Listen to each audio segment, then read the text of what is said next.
Ladies and gentlemen, welcome to another exciting edition of Ringside Rants, where it's just yours truly, just Mike. To my right, we have JAT, or Jack, whatever you want to call it, the Louisiana champion of music. Also known as Donkey Kong. 12 time. Below me, we have the Smarker Strong Style. And to my right-hand corner tonight, which is weird, we have Bad Karma Josh, who is now muted. I don't know why you muted yourself. What the hell, man? How the hell are you guys? How the hell are you? Doing great. Wait, So- Josh is punching me. You know, of course he should. Oh, I got a good shot at you today, dude. Anyway, so before we get started, does anybody have anything they want to talk about before we go and talk about all the crazy stuff that's happening in wrestling today, or in the past week, including tonight and last night and Saturday? Oh shoot! I can't believe I was surprised at the G1 news. Oh yeah, we'll get to that in a minute, Josh. We'll get to that in a minute. But let's be real here for a minute. I announced it earlier this morning that BBC pulled the Ozzy farewell thing, Mom, I'm Coming Home documentary. They pushing it back until Sharon and the family are waiting, before they show the thing. Ready? And they're still grieving, so they're still grieving. Yeah, and I think they're saying it's going to probably be in November or December or January of next year. And maybe even a little bit further than that, because of the fact they want to give the family enough time to actually grieve and actually accept what's going on before they even show the documentary. Right. And it was supposed to be an actual film, and they shortened it down after he passed away to an hour special, which is really cool, I think, because I think it's going to be really good. It will be really good because it's going to detail his battle with Parkins. There's going to be some funny stuff with the family. It details Ozzy and Sharon's leaving California and moving back to the UK. Not no more two home bouncing around. It details some Ozzy working in the studio over his last album, and it's going to cover leading up to pretty much this farewell show. It's gonna have a lot of nice documentation, some funny moments, some sad moments, some just good all around. It's pretty much going to be like a souped up good version of the Osbournes, which is amazing. Great show. And the first topic I would like to talk to you guys about, I don't know if y'all are familiar with it when I said it last week, Peacock.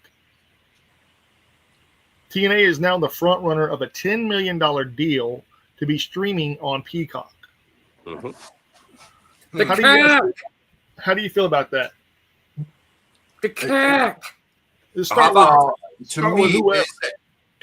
To me is like they gotta start producing quality programming to be even worth on that. I mean, don't get me wrong, they got some good wrestlers, but at the same time, they don't have the crowd attendance. The storylines are crap. What about this? The library itself. The library? I mean, that's the only thing worth it. That's it.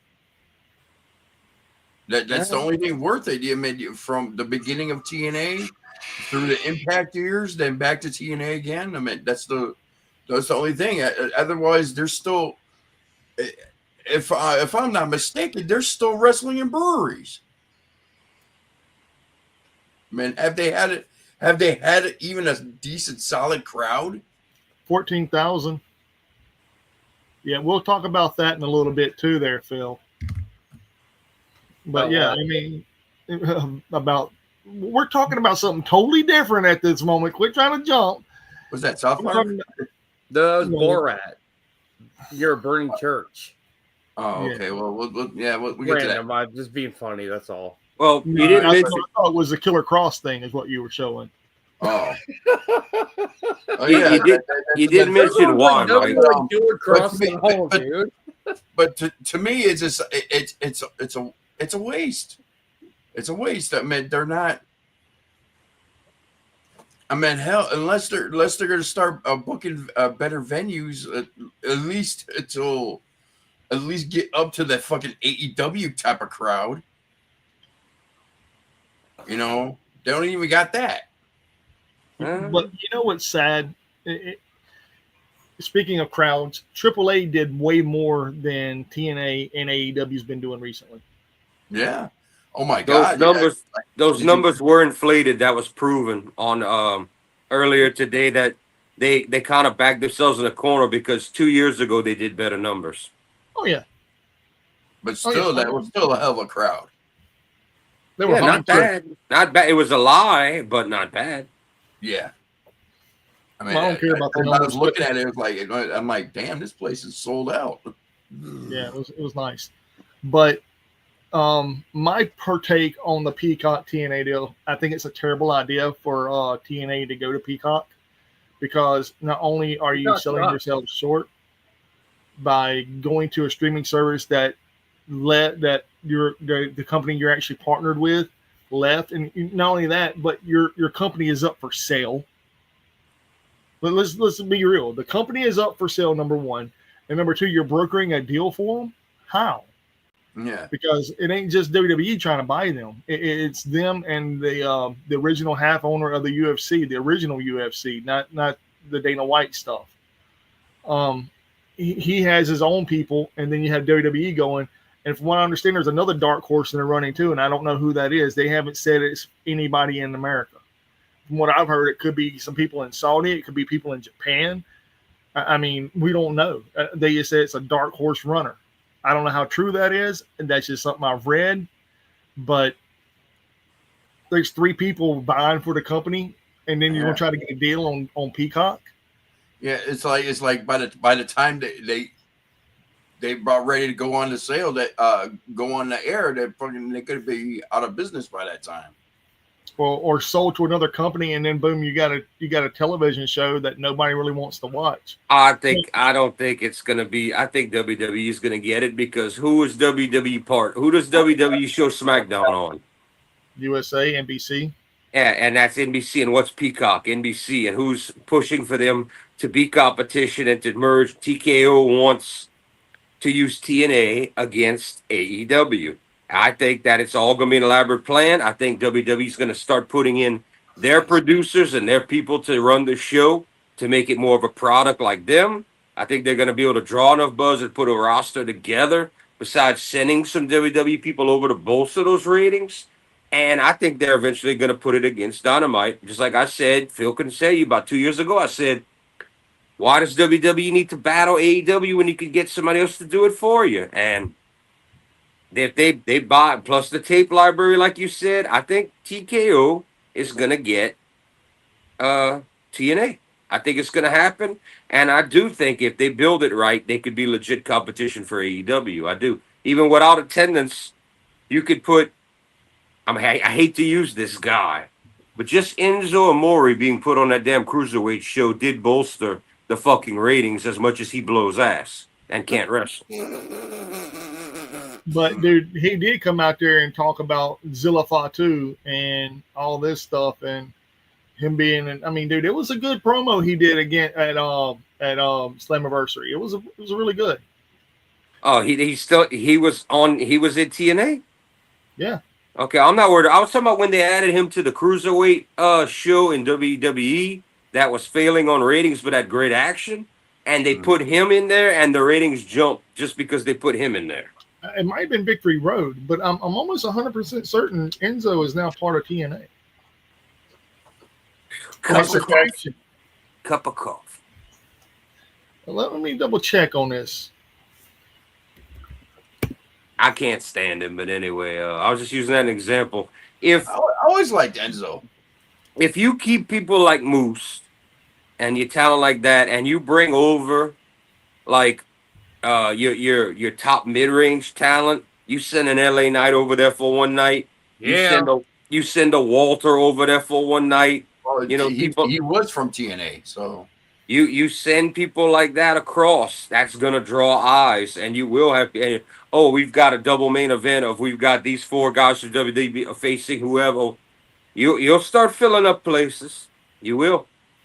Well, I mean, they haven't showed him or Zilla on here, but yeah.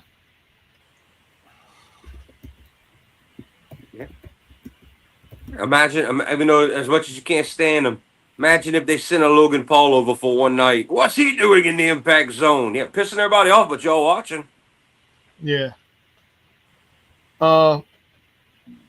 Yeah, so this is what happened. Zilla Fatu and Enzo Amore are part of TNA Wrestling now. He goes by Real One. They recently made their debuts for TNA and are set to appear at Summerversary this year, representing the Fourth Rope promotion. Yeah. Yeah. Yeah. Yeah, so yeah, that's what's happened. And Yeah. that's crazy. So Yeah. Yeah, we truly seeing the end. I mean, I called it. Tony Khan claimed to be competition. WWE and TKO said, "Hold my beer. We're just going to buy everybody else." The big indie companies are going to all go down. We've lost Ring of Honor. AAA is now owned by WWE. TNA is getting sold. I mean, how much worse can it get? Tony Khan buys New Japan, and I commit suicide. I mean, how much worse can it get? Damn. Jesus. I don't think he's gonna buy New Japan, man. I hope not, but you know, crazier things have happened in this world. And the craziest part about all this is, I can't stay still. I'm having a little panic attack. It is because of the fact that everyone wants something better. TNA wants a better deal. WWE wants everything. Tony Khan wants more money in his TV deals. Maybelline is in the middle of the NXT ring. Wow. Who is? Maybelline is logo in the middle of the NXT ring. I was like, what the fuck? Who's in the middle of Maybelline? Maybelline, the women's product line. And the her products that you use. Somebody leaked that next year DoorDash is going to be all over WWE's rings, that they've got a partnership coming. Somebody had the greatest joke ever. They were like, "Get ready for that DoorDash championship. Call our troop." Yeah, for real. Give me Ron Killings. Apparently, Saray, formerly of WWE, she also bashed WWE for that gimmick, that Sailor Moon gimmick they gave her a few years back. Dude, it is what it is. But the thing is, though, about the TNA deal, how do you feel about it, Phil? I think it's a clusterfuck. Okay. Yeah. Can you elaborate? Yeah, that's what they want. They want that. WWE's just greedy. Everybody knows that, man. The thing is, though, I mean, does anybody have any anything to, I don't want to say this. We know that it's going to happen. Well, everybody knows it's going to happen. Yeah. Even if they are sold, Peacock is still going to swoop up and get them. We already know that. Dude, you look like that, Jordan, but I'm telling you, man, it's going to happen. No, I'm saying yes, but I don't see. I'm like, yeah, I agree. But it's going to be WWE with Peacock. It has to. TKO is going to get them. Too many people left the company that were in the company now that don't work with WWE. That they're going to be let go. Too many backstage, too many people leaving that are not going to be kept are leaving. WWE is going to put their producers, their game plan, their look into everything backstage. They might even get a production overall. Who knows? And it's going to become just like there's been less blood to try to get them a better TV deal. They want to get them a good TV spot, and they want to put them against AEW. I think that's what's going to happen. They're going to get them the deal, and then they're going to buy them. Yeah, that's what I think. That sounds about that's what I'm figuring. They're going to get that deal secure with Peacock and go, boom, we got you. And another interesting fact is they've put events the same day, not necessarily always the same time, and usually it's an NXT product against AEW. For All Out, they have not named the event. They've let you know it's going to be Brock and Cena directly against All Out. It's going to be a full-blown WWE pay-per-view against. This time they're going straight face-to-face. No NXT, No women's pay-per-view. It's going to be a full-blown and probably going to be one of those in another country shows as well. Then ain't nobody gonna give a shit. Those that Bash in Berlin and that French those shows and that Puerto Rican show and that Australian show, WWE was murdering it, bro, whether we like them or not. They're killing it. But when you say foreign country, I'm thinking I'm thinking Saudi Arabia. I'm thinking. Oh, not that. No. This is going to be like a. They've done Germany. They haven't done. Have they done Canada in a while? It's going to be somewhere outside the U.S. probably. Well, I think that's why they haven't named it. All Out's going to be in Canada. Okay, so they're not going to do that. So I wonder what part of the world. It'd be kind of funny if they did. That's. Do you remember? Splitting up here.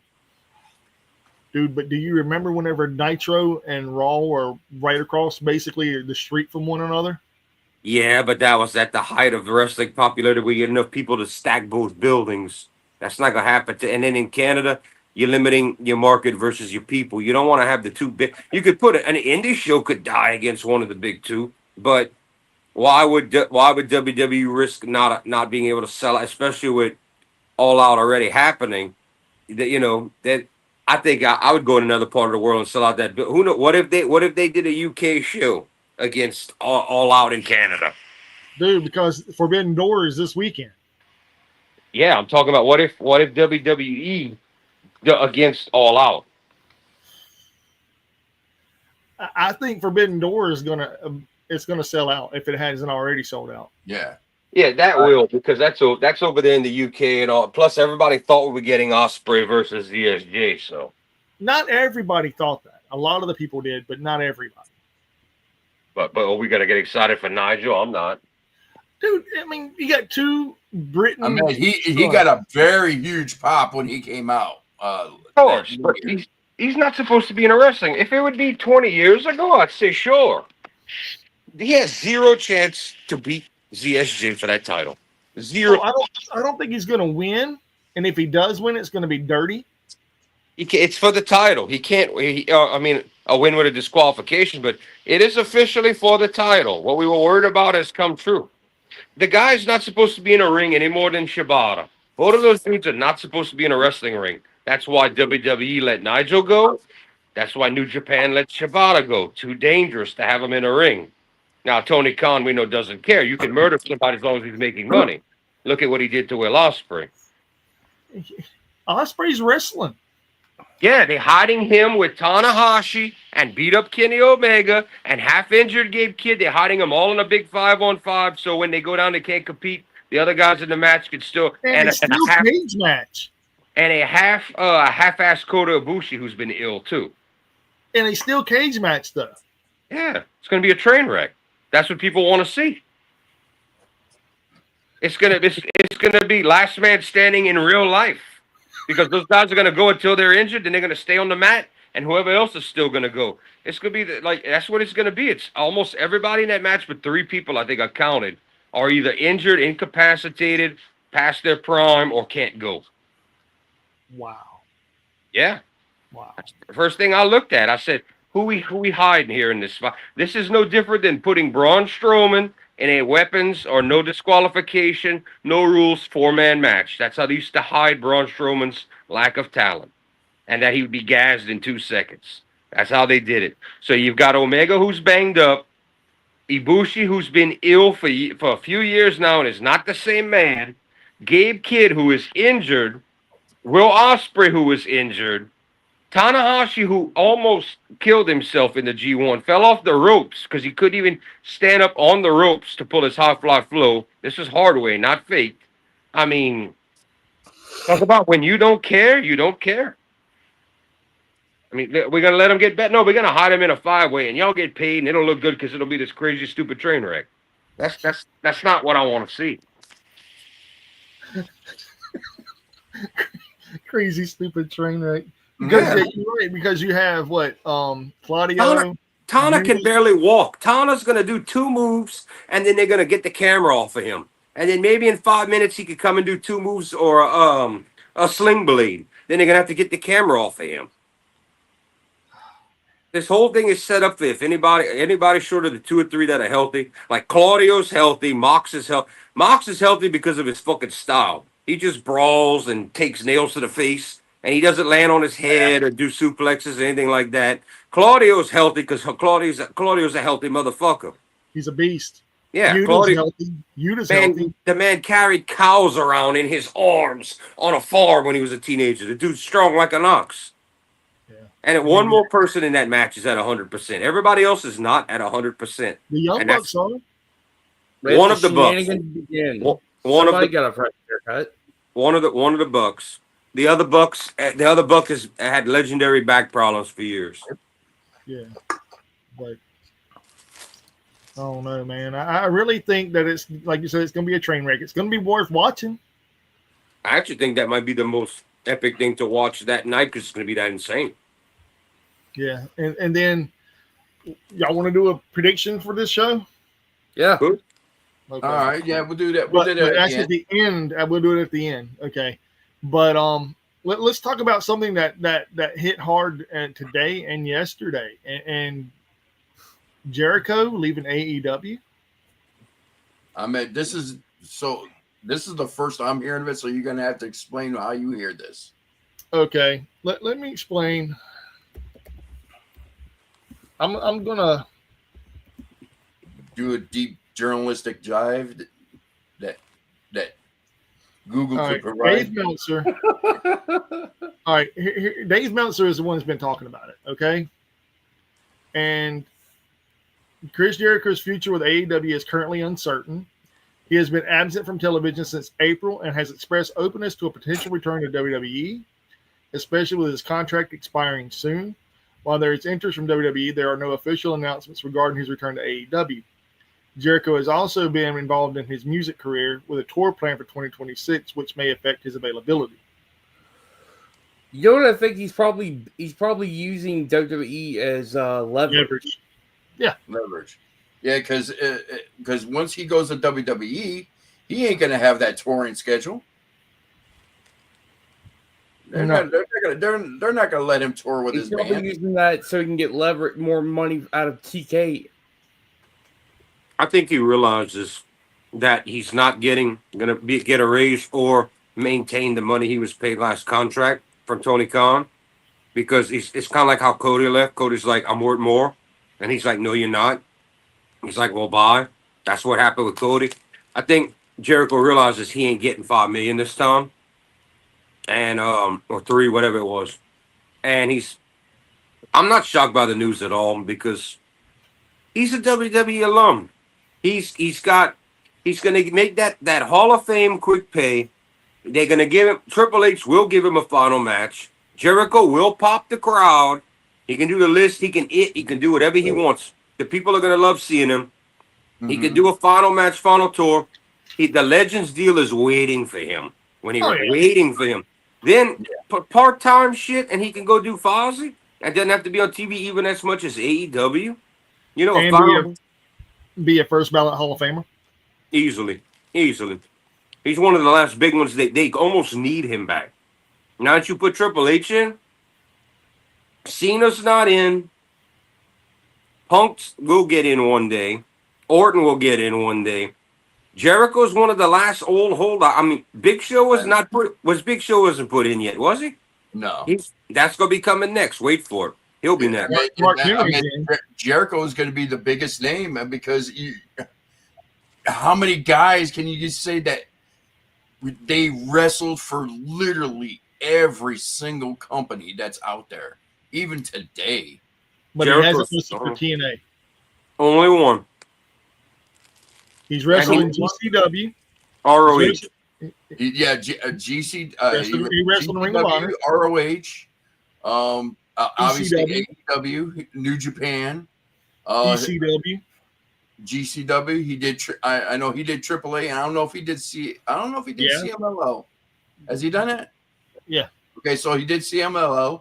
WWE, WCW, ECW. You know, NWA. Yeah. Did he do NWA back in the day? Oh, okay. So. Dude's been almost everywhere short of TNA. He's been like every, and I don't count GCW and the newer ones because it's after his time. But short of TNA, he's been in all of them. He was even in Pro Wrestling Guerrilla once for the Battle of Los Angeles. Yeah.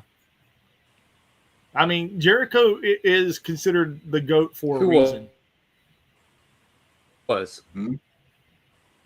say he's the GOAT because A, he's almost never injured, WG.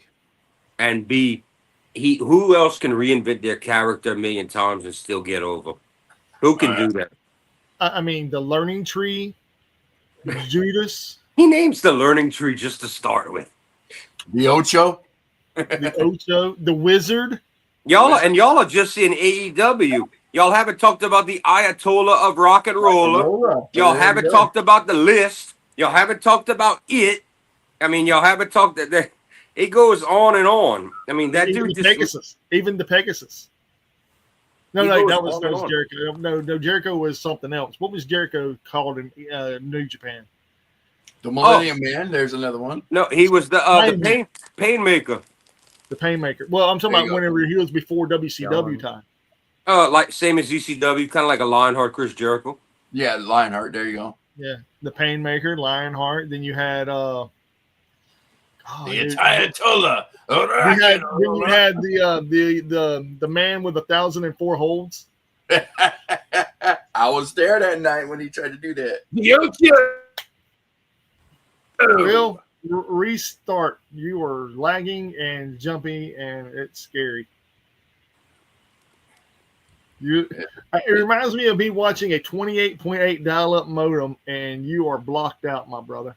I think the pig. I think you got disconnected from the pig. There he went. I knew it was going to happen. 4 more times, gentlemen. 4 more times it's going to happen. I say that every week, don't I, Josh? Dan, I had a perfect punching spot now. Dang, I think I'll start going this way. But guess what? When he comes back in, he's going to jump back over there. But no, I really think that, the whole ordeal between Jericho leaving AEW, I have to agree with Phil. I think it's trying to get leverage. I do believe that. And just like when Randy Orton did it, whenever he was trying to leave WWE, he got more money. Yeah. And then he got injured and still got all that money. Yeah. Yeah, but at the same time, it's like, how much more can Jericho do there? I mean, he pushed a lot of careers, man. He pushed a lot of careers. It's time for Jericho to go. Tony Khan's not going to pay him as much this time, and I think he knows it. Yeah, and it's like, as messed up as it is, but what more can Jericho do there? I mean, hell, he done it all. He done it all. So, oh, there he goes. Okay, I still got my punching bag right there. You back, bro? I think I am. Okay, good. What happened, man? Is it like just? It's just lagging, just lagging bullshit. You know how it is. All right, I got you. It's bad weather up here, man. Chris Jericho is always good at reinventing himself. 1,004 holds, the Ocho. You're right. He's great. I also think if he wasn't a wrestler, he would have been a comedian. I can honestly say that he reminds me of Ryan Reynolds in a wrestling ring. The charisma. He also kind of reminds me of Sam Kinison a little bit too. You're an asshole. There's no Sam Kinison. He's funny as hell. Sam Kinison. The only thing about Sam Kinison was any funny was all he did was yell. That was everything he did was yell. Oh! Yeah. So did Gilbert Gottfried. Another person that wasn't really all that funny. Come on, he's funny. But we all miss Sam Kinison nowadays. He spoke the truth. I'm gonna be honest. I miss Richard Pryor more than I miss Sam Kinison. Yes, I miss Gilbert Gottfried too. May he rest in peace. I love Gilbert. I miss Mitch the most. Mitch. I also know a comedian out of all of them. You're talking about the guy that loved Nirvana? Yes, George Carlin.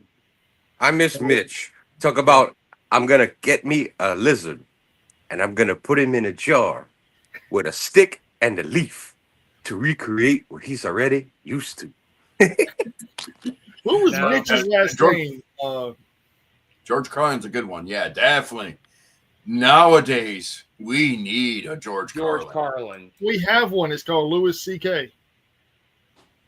It's a joke. That is a joke. That is a joke. That is a joke. Louis C.K. Dude, he got in trouble for Saturday Night Live for masturbating, bro. Like nakedly. Like,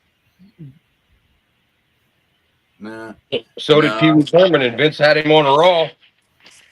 Nah, I would say more George Carlin because you know what, he didn't care about anybody's feelings. who Lewis Black. Lewis Black would probably be the next George Carlin what we have. I like the one that's with it's not Jeff Foxworthy, it's not Larry the Cable Guy, it's the other Ron guy. White. Yeah, Ron White. He's pretty raw. He can be pretty funny. That dude's drunk talking. You talk about out of the blue, Tater salad. out of the blue, he'll just say, "I named my son Marshall after an amp." Well, he said they call me Tater Tot. Yes, Tater tot.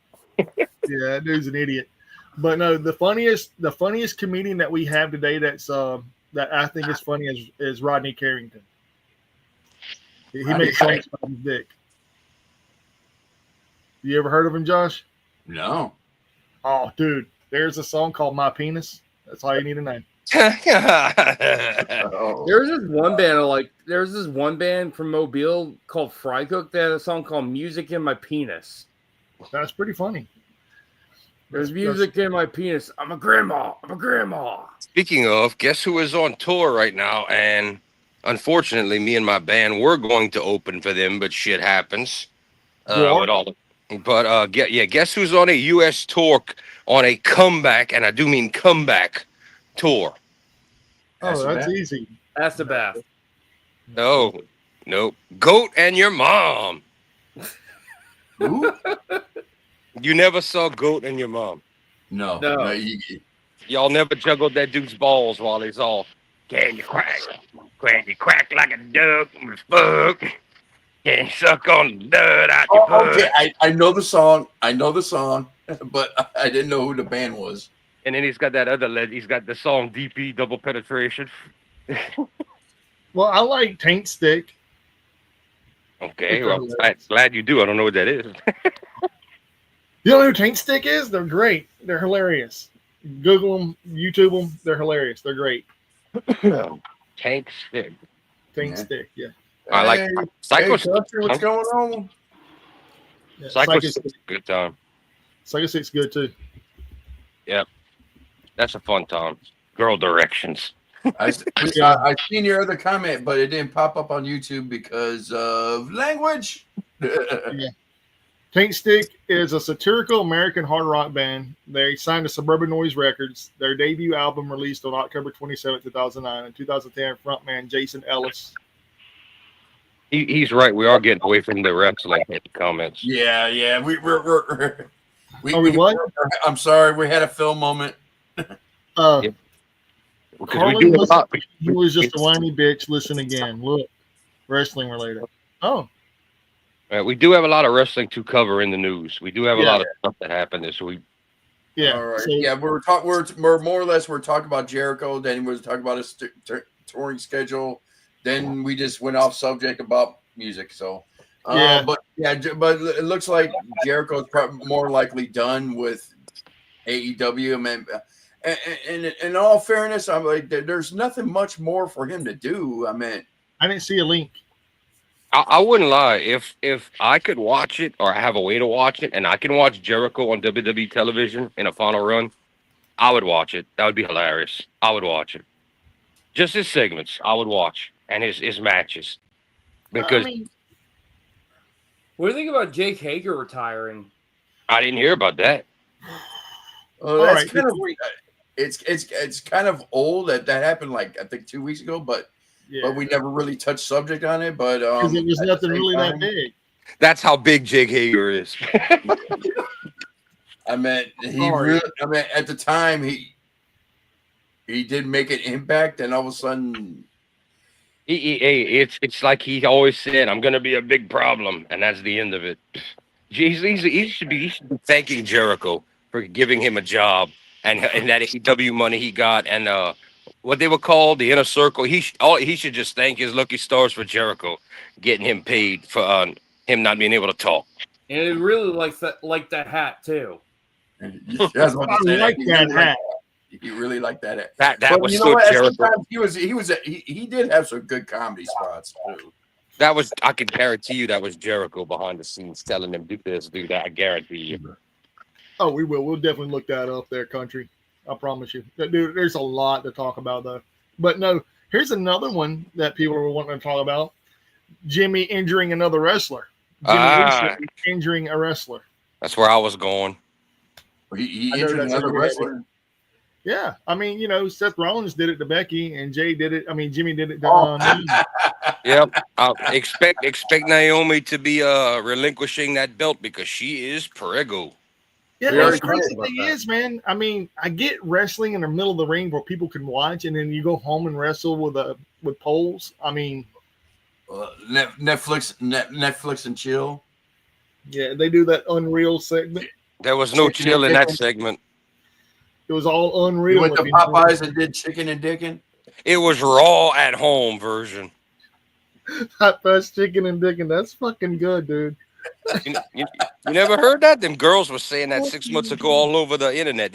I don't know about you. I'm going for the chicken and dickin'. Fucking hell, I guess when it comes to Raw, fucking Raw can be war. Yeah, it was Raw, right? It was Raw. It was a Vince Russo match. It was poles and it was Raw. Vince would be proud. Yeah, Vince Russo. It's a happy man today. Yeah, he got his trophy. But as everybody know that Naomi officially announced it last night that she is pregnant and Raw she relinquished the title. Yep, she is prego hard way. Yep, she got injured the hard way. She got prego hard way. Liquor Ring of Honor. Wow.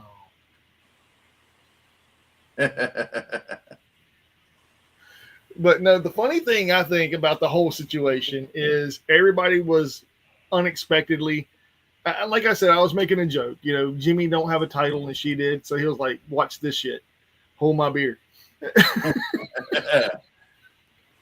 But no, seriously though, I mean, I'm doing that jokingly and just poking fun. But no, seriously, congratulations to Naomi and Jimmy.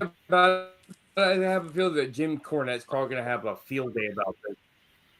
Right, Oh, yeah, Jim. But if you're Jim Cornette's probably going to say some shit about it, like he did about Becky Lynch when she got pregnant. Like, this is why we don't use women wrestlers. Yeah, God, that dude's a douche total. I mean, JC has his moments, and I'm not going to sit there and say everything he says is trash. He has a lot of valid points to be old and to be as knowledgeable as he is about wrestling. However, his shit is outdated. He's an old man yelling at clouds. You still got the #1 rated wrestling podcast in the world. In the fucking world. I mean, because he's controversial, man. Because people want to hear what because some people like it. Here we go again. Phil's breaking up. Or your shit's like it, bro. The pig ran away again.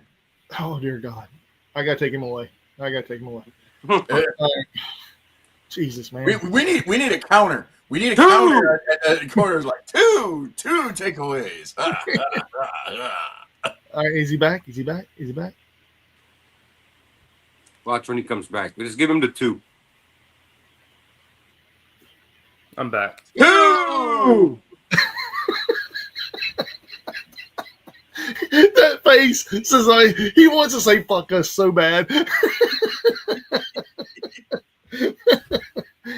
He wants to say fuck you, and fuck you. I know that's what you want to say there, Phil. Well, technically, you guys did tell me to go fuck myself in the British style way, so I have every damn right to say it. We love you, brother. I swear we do. We Johnny aced you. Fuck you. We Johnny aced you. Yeah. No, But no, anyways, we're Mike Bailey-ing you. But anyways, in all seriousness, to Naomi and Big Jim, congratulations. Yeah, congrats, man. I'm doing it all jokingly. I swear I am. But I do congratulate them on getting pregnant and having a kid. I think this is their second kid or their third kid. I know it's one. I thought this is the first. That's what I thought too. Yeah, it said that to continue in the bloodline. I think this is their first kid. I don't think they have any other children. Because I remember she made a comment a while back and said, they have two. She is a stepmother. She's a stepmom to those two children. Yeah. Well, Arby's is gonna have to hire Naomi after she has this baby because she's gonna be packing the meats after this one. She has. She got to blow up like what's her face? Piper Niven. No. Her. Oh, good God. Nia Jax. Ugh. Not Nia Jax, but her the other one. Snuka's daughter. Tamina Snuka. Yeah, because if you look back when she was hanging around with CM Punk's wife, she was nice and fit and everything, and nice and she was tall, but she was nice and fit. Then she popped out a couple puppies, and yeah, that's right. Tamina did have kids, didn't she? Yep, that's the reason. There's the reason why she's thick. We better hope Nia Jax don't ever have any of that. She's gonna break the ring. No, man, she's gonna hurt her hole. I don't know. Can anyone hurt that hole? Wow, I'm not going there, man. I'm gonna leave that one alone. That's on you, Josh. That one was that's usually a me thing, but thank you, everybody. It's nice being on the show. Good night. Is that sweat on your face now, Josh? I don't give a shit. I don't give a damn. But no, I think that comment was sponsored by this Dummy. No, not Dummy. No, we won't. I will not. I do. That is not sponsored by Dummy. No. All right, everybody. But no, seriously. The next talking point of tonight that I think everybody wants to talk about is Josh winning something. And unknowingly, I guess. You're not part of the chat no more. What the fuck? Well, sometimes you guys talk. I have to mute. Well, yeah. If you were not muted it, you would have realized that. Who wants to talk about it? Well, I know who won. But G125. We have a winner. Okay. Josh is the winner of who predicted the winner of the G1 Climax. Josh, you want to tell us who won? It was shit. Wow. You just shit the bed. Revoke his win. Yeah, I'm sorry. I'm having a brain fart on his name right now. Take a shitter. You saw him at Warrior Wrestling. The biggest Asian you've ever met, you said. Take a shitter. Yes, I know, and I'm sorry. I'm having a brain Jordan fart. Jordan just said it twice. Konosuke Takeshita. Konosuke Takeshita. Okay, yes. With backlash. Takeshita won the G1 Climax. My fault. All right, I'm having a with brain backlash. Fart. He won with backlash. Backlash, yes. He won with backlash. Now is it against the? It's against the fan. The fans are backlashing against him, or just yes. Yeah, it's whole something like. All right, let me explain. Some people don't consider him to be an outsider. Let me break this down. The way wrestling works in New Japan is the promoter's not supposed to pick a top talent and tell you who it is and push it down your throat. It's supposed to be the fans and and you can't just walk in unless you're world known and become top man. You have to earn the respect to be in a New Japan ring. When Kenta first came over, Kenta was big deal over in Noah.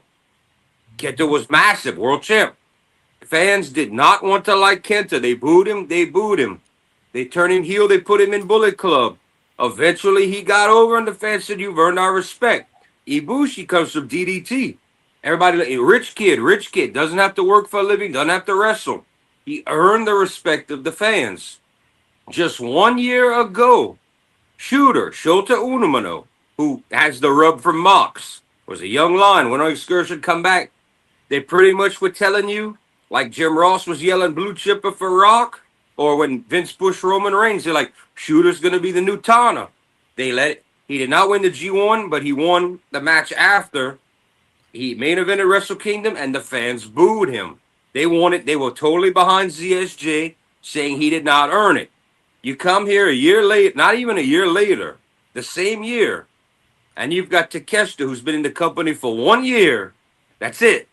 1 year. And no, you don't give him a secondary or third title or bill him up. You give him the entire G1 win, and you book him against the most hated man in New Japan in the final that nobody wanted to see win, that his team fucked over the entire G1 and cheated asses off. Evil, the House of Torture, which have go away. That was your final. I think it's the worst G1 in years. Like I said in the chat too, Jordan, give it time, man. Takeshi's going to turn on Don Callis in AEW, and he's going to go face. Everybody sees it coming. Everybody sees that Takeshi's going to go be face in AEW. And when he goes back to New Japan, he's going to be a heel because ZSJ basically is a heel too. I don't know. Not in modern days. ZSJ is loved and respected for what he's done. For TMDK.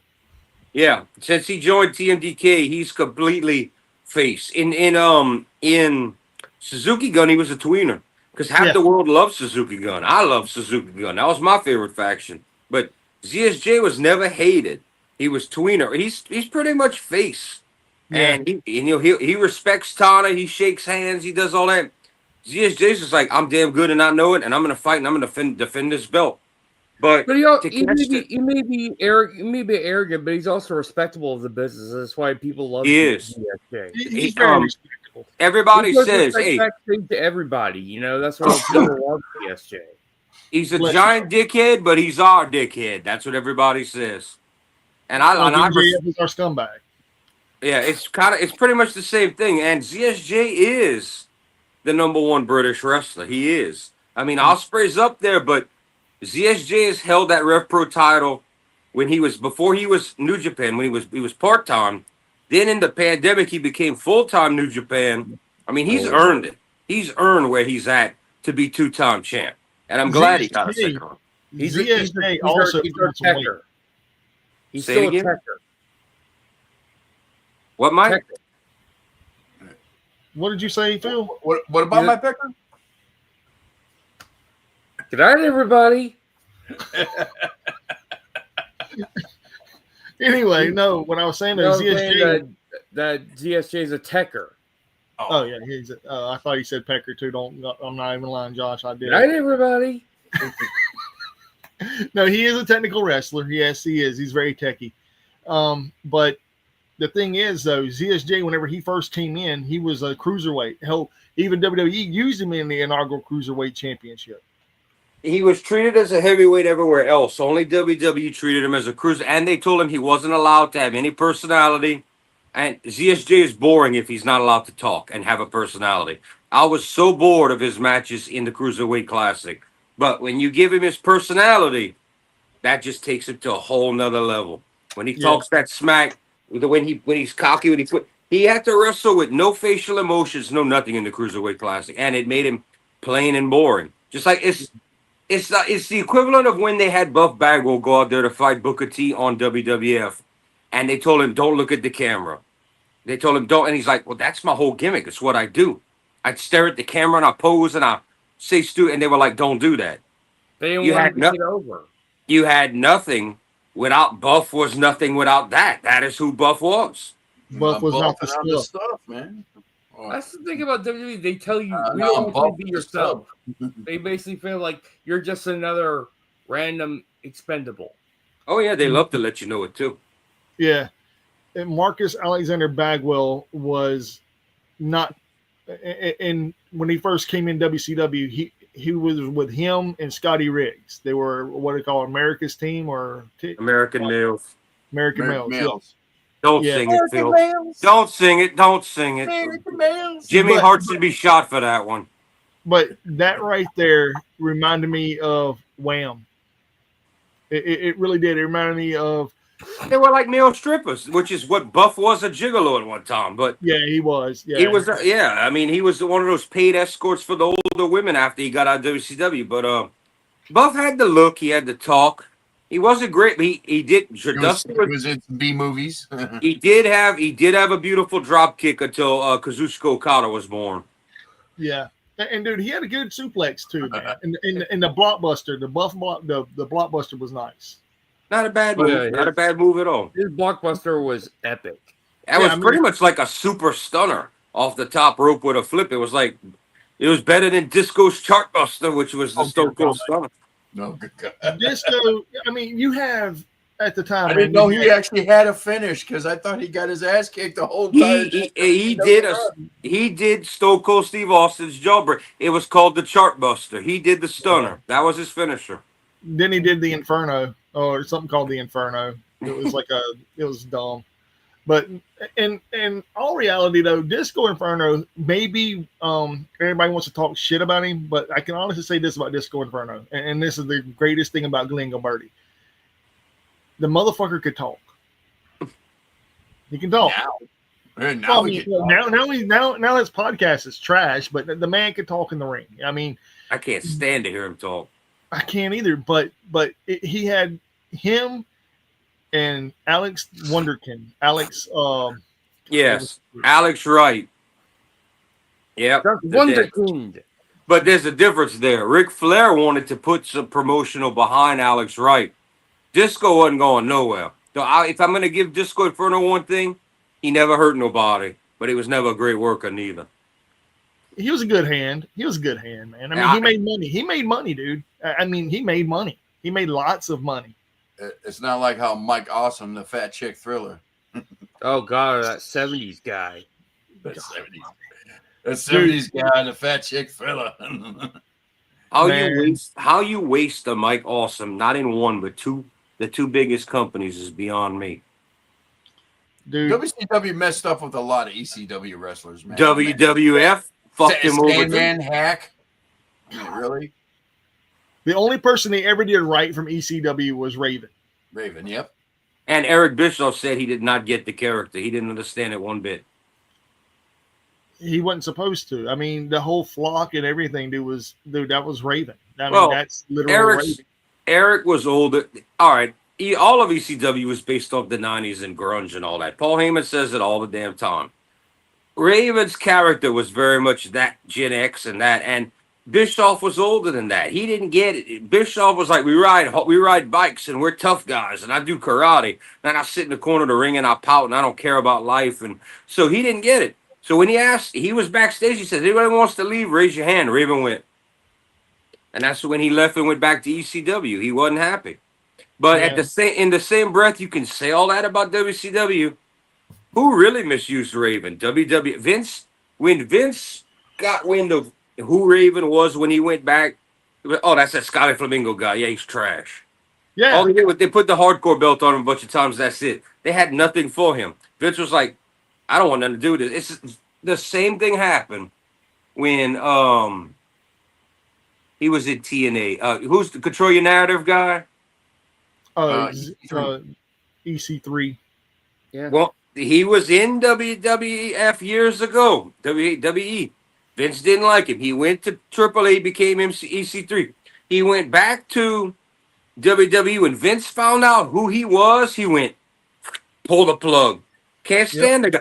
Dude, did you know that Vince did not like Christian so much that he wanted to put, anytime Christian would come out on screen, he wanted to have a blank thing where you couldn't see his face. That's how much Vince hated Christian. He thought his look was stupid. He wanted to have a blank, like mute the like you would do if somebody was naked. He wanted that over Christian's face every time he would come out. Like that. That dude is a weird dude. Vince McMahon is weird. Yeah. But the crazy thing is, Go ahead, Phil. I'm sorry for interrupting. This man is a control freak. Was a control freak. That too. Was you mean is? Yeah. Is I mean, here we are talking about the craziest things that's happened this past week, and we're talking about things that happened years ago. And here's another person that WCW did good with, and that's the franchise Shane Douglas. Not horrible, but better than another one that Vince didn't like, and the Click fucked him over too. But the franchise didn't really get over because he was supposed to be one of the people that jump over, like with Benoit. Yep, they abandoned him. Rico and Guerrero and Saturn. Yep. He was supposed to go with them. He was, but I guess they left him behind, dude. They straight up left him behind. So once he realized that, then he had to make do. Then obviously he finally, because he always said for years he hated Flair, and they finally got his match with Flair. Yeah, and I've heard him talk behind the scenes now. He's another Jeff Jarrett. They're not assholes in real life, but they can make you hate them in a ring if they want to. But they're actually smart guys behind the scenes. Extremely smart. My opinion on why Shane Douglas did not go with the four, I think the four of them met with Vince and talked with him, and Vince was like, that Dean Douglas guy, I don't want him. They're not, okay, boss, we'll just cut him out. You know, I got a feeling Vince told him he's not part of the deal. I don't want that guy back. And I guess he's still bitter to this day. He won't have nothing to do with anything WWE related. Y'all do know how it went down. Y'all know who's, and this is where I can't take Shane's side in this. I got to take the other man's side because I got too much respect for him. And when he says something like that, I believe him. Y'all know who in the Clique went and complained and was like, bro, this guy's stiff like a tree in the ring. I can't work with him. Y'all know who did it? Shawn Michaels. Nope. Scott Hall. I heard it out of his. I watched an interview with Scott Hall saying it. I think it was RF videos in the 2000s or whatever. And Scott, like, you could tell the sincerity. And he's like, bro, this guy's like wrestling a piece of concrete. He's like, what am I going to do with him? You know, he can't flow. And he was like, bro, this guy sucks. And that's when, if you can't get in the W, especially X-Pac, but if you can't get past X-Pac and Scott Hall in the WWE, Vince is like, if you can't hang with those guys, you're no good because they can make a good match with anybody. That's the way Vince is like, you're out of here. X-Pac for years was the measuring stick. 1, 2, 3 kid. If you couldn't have a good match with X-Pac, you was out the door. Yeah. And I have to say that. And after him, my bad. No. Well, after 1, 2, 3 kid, Sean Waltman, after he bounced, then the measuring stick became HBK. Mm-hmm. Well, I mean, by that point, you talking about when he went to WCW? Because I was gonna be like, well, Sean was so big at that point. You kind of got to have it's that mid carder you got to look for. I almost felt like Vince almost turned to in time he turned to like an Edge, you know, or people like that, which. I think the measuring stick was Hardcore Holly.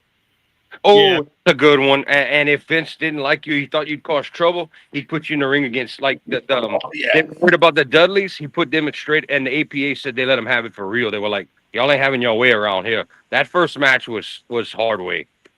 Mm-hmm. That first tag match. Well, and Vince told him go out there and he would send JBL and Farouk to go be like, put these guys in check. Mm-hmm. The APA, the ass pounding agency. I finally saw that clip. I can't remember who his partner was back in the day, but if you go back to the 80s, Ted DiBiase, and I don't remember who he was with, but they were like the APA and Scott.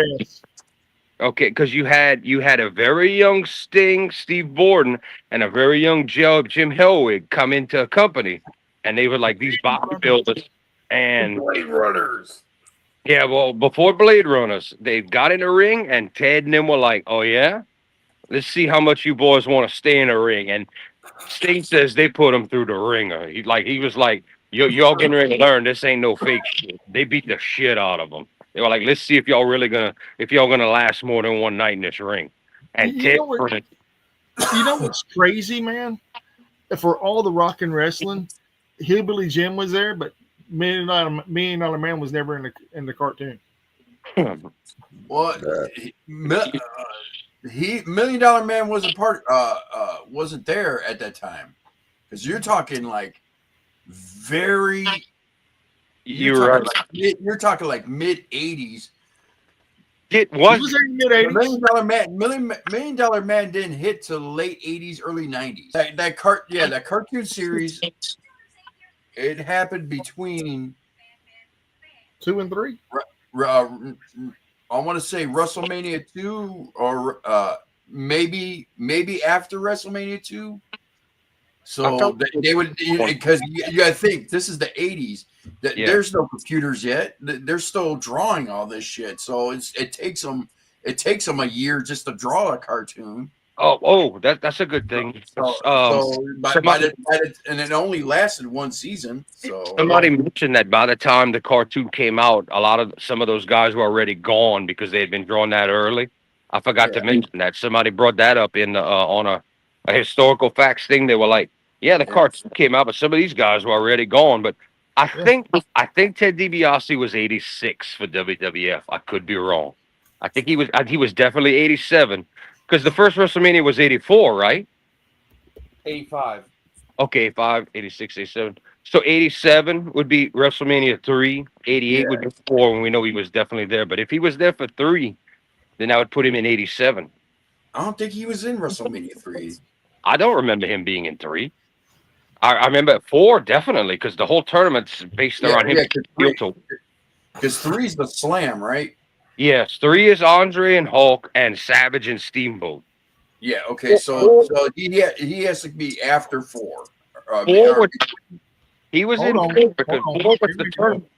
4 was the tournament for the vacant title, and Ted DiBiase kept getting easy wins and buys, and eventually he fought Savage and he lost, and that's when Savage became world champ. That was 4 at Trump. All right. So this I'm reading now. The very first time he joined the WWF or World Wrestling Federation was 1979. Oh, the old one, Vince Senior. Yeah, and then he left and went and joined the NWA, and returned to MSW / Universal Wrestling Federation, the UWF. Yeah, from 80 to 87, and that's whenever the Freebirds were there, and Tommy Wildfire Rich. And let's see, Mr. R, and then Brad Armstrong. Crap. Anyway, going forward, he joined back in All Japan Wrestling from 83 to 87. In 80, he won the NWA United National Championship in 83 by defeating Lawler by forfeit. And then he returned to the WWF in 87. Yeah, okay. And left in 93, and then came back in 94 to 96. And then he left WCW. He was retired. Well, and the $1 Million Champion 89 to 91. Yeah, and then Virgil would beat him for that, and that's the one time Virgil was over in his whole career. Yeah. Yeah, it was WrestleMania 4 at Trump Plaza, because 4 and 5 were both at Trump Plaza. 4 was the tournament, and 4 was when $1 Million Man became like he was in the company, became like one of the top heels. Like he paid Andre for the belt, and they were like, "You ain't doing that, it's vacant." That's how the title got vacant for WrestleMania 4 for Savage to beat him in the tournament, because he paid Andre, because Andre pulled the title off Hogan. And Andre with the double referee, right? With the twin, with the well, we didn't know that had a twin, so yeah. So it's like Andre surrendered the title to Ted DiBiase, and that's what they pulled the belt off. I remember that. Okay, right. Because Jack Tunney was playing president, and in those days he was the fake president. Yeah. So I could be wrong. It might be it might have not been Tunney yet. Or no, it was Tunney first. Gorilla became president after Tunney, right? Yeah. Yeah. All right. Jack Tunney was the on-screen president while Vince was pretending he didn't own the place and he was a commentator. Yeah. On June 27th, episode of WWF Superstars, DiBiase had his first vignette. He would now be known as the $1 Million Man, a millionaire who wore a gold-studded dollar sign covered suit and at time a custom-made diamond-encrusted and self-awarded $1 Million championship belt. The $1 Million Man character was based on the type of wrestler who Vince McMahon would want to be. He was billed as having a spring residence in Palm Beach, Florida, a summer residence in Hyannisport, Massachusetts, an autumn residence in Bel Air, California, and a winter residence in the Netherlands Antilles. Vince told him, always make sure you have crisp, clean $100 bills everywhere you go. Yep. Vince told him, pull them out. DiBiase had a bodyguard by the name of Virgil who was by his side during his matches and vignettes. The idea for the name Virgil was based on then NWA WCW booker Dusty Rhodes, whose real name was Virgil Runnels. Yep. Though booker and producer Bruce Pritchard disputes this. The name of DiBiase's finishing move, the $1 Million Dream, a.k.a. the Cobra Clutch, was also supposedly meant to be a rib inside joke towards Dusty, who was nicknamed the American Dream. Virgil was often seen performing humiliating tasks such as rubbing DiBiase's feet. DiBiase exclaimed, "Everybody has a price," demonstrating his power through a series of vignettes in which he did such things as bribe the manager of a local swimming pool to close for the day so he could have the pool to himself. I remember that. Or when the honeymoon suite in a hotel was already booked, he bribed the desk clerk to have the couple already in there thrown out. Other skits featured DiBiase traveling in limousines, giving $100 tips to waiters, and using $100 bills in convenience stores for small purchases like chewing gum. In reality, DiBiase's road travel was deliberately booked for first-class airplane flights and five-star hotel accommodations, and he was given a stipend of petty cash from the WWF offices so that he could throw around money in public, i.e. pick up tabs and overtip, buy drinks for entire bars, actually pay for small items with a $100 bill, etc., in order to make the character seem more real. Other times, DiBiase invited fans, including a young RVD, and I was going to say that. And then Mick and Linda to perform humiliating acts such as kissing his feet for money. During one skit, he invited a young boy onto a stage and told him if he bounced the ball 15 times in a session, DiBiase would pay him $500. After the 14th bounce, DiBiase kicked the ball away, sending the boy home without pay. However, according to his autobiography, everybody who wasn't paid on camera was paid off camera. He frequently stuffed a $100 bill into the mouth of a wrestler on whom he had used the $1 Million Dream on. And yeah. So, yeah, man, I really dig DiBiase, dude. I thought he was like the coolest thing ever. Even though he was an asshole, I still think he was freaking awesome. Nice guy in real life. DiBiase was hilarious. Yeah. I love that laugh he does. I actually met his brother. I was at Southport Hall, and it was the benefit for Johnny Vines when he had cancer. And I met Ted DiBiase's real-life brother, Don Henry. And he was working with a small independent wrestling company down here. And he introduced himself, and I was like, wow, you're really Ted's brother. And I ended up saying something that didn't go over very well with him and all that I didn't know. Because he was involved with Mid-South back in the day. Yeah. And I happened to mention, I don't know how much y'all know about Mid-South in like the early 90s. I happened to mention, because it just came to my mind, because he was, to the people, he was one of the popular characters. I mentioned Frogman, and oh man, did I piss him off. He, I kind of apologized to him because you could tell his whole demeanor changed. He's like, that bum motherfucker, no showing mother son of a bitch. I was like, well, damn, my bad, dude. I just mentioned him because he was one of y'all most over people. He's like, we fucking hated him, bro. He didn't show up for matches, all this bullshit, walking around with his purse. I'm like, well, damn. I'm like, yeah, they treated him like one of the biggest stars in the company, but come to find out he wasn't well liked, and he was not, they didn't like his in-ring, and they didn't like the way he no-showed matches. Yeah, Frogman. Who's Frogman? Frogman was Frogman in Mid-South. Huh. Like he was getting mini Hogan pops. He would come out and throw little plastic frogs to the front row and all that. When he came out, they were going wild when he came out. The only bigger star was my cousin.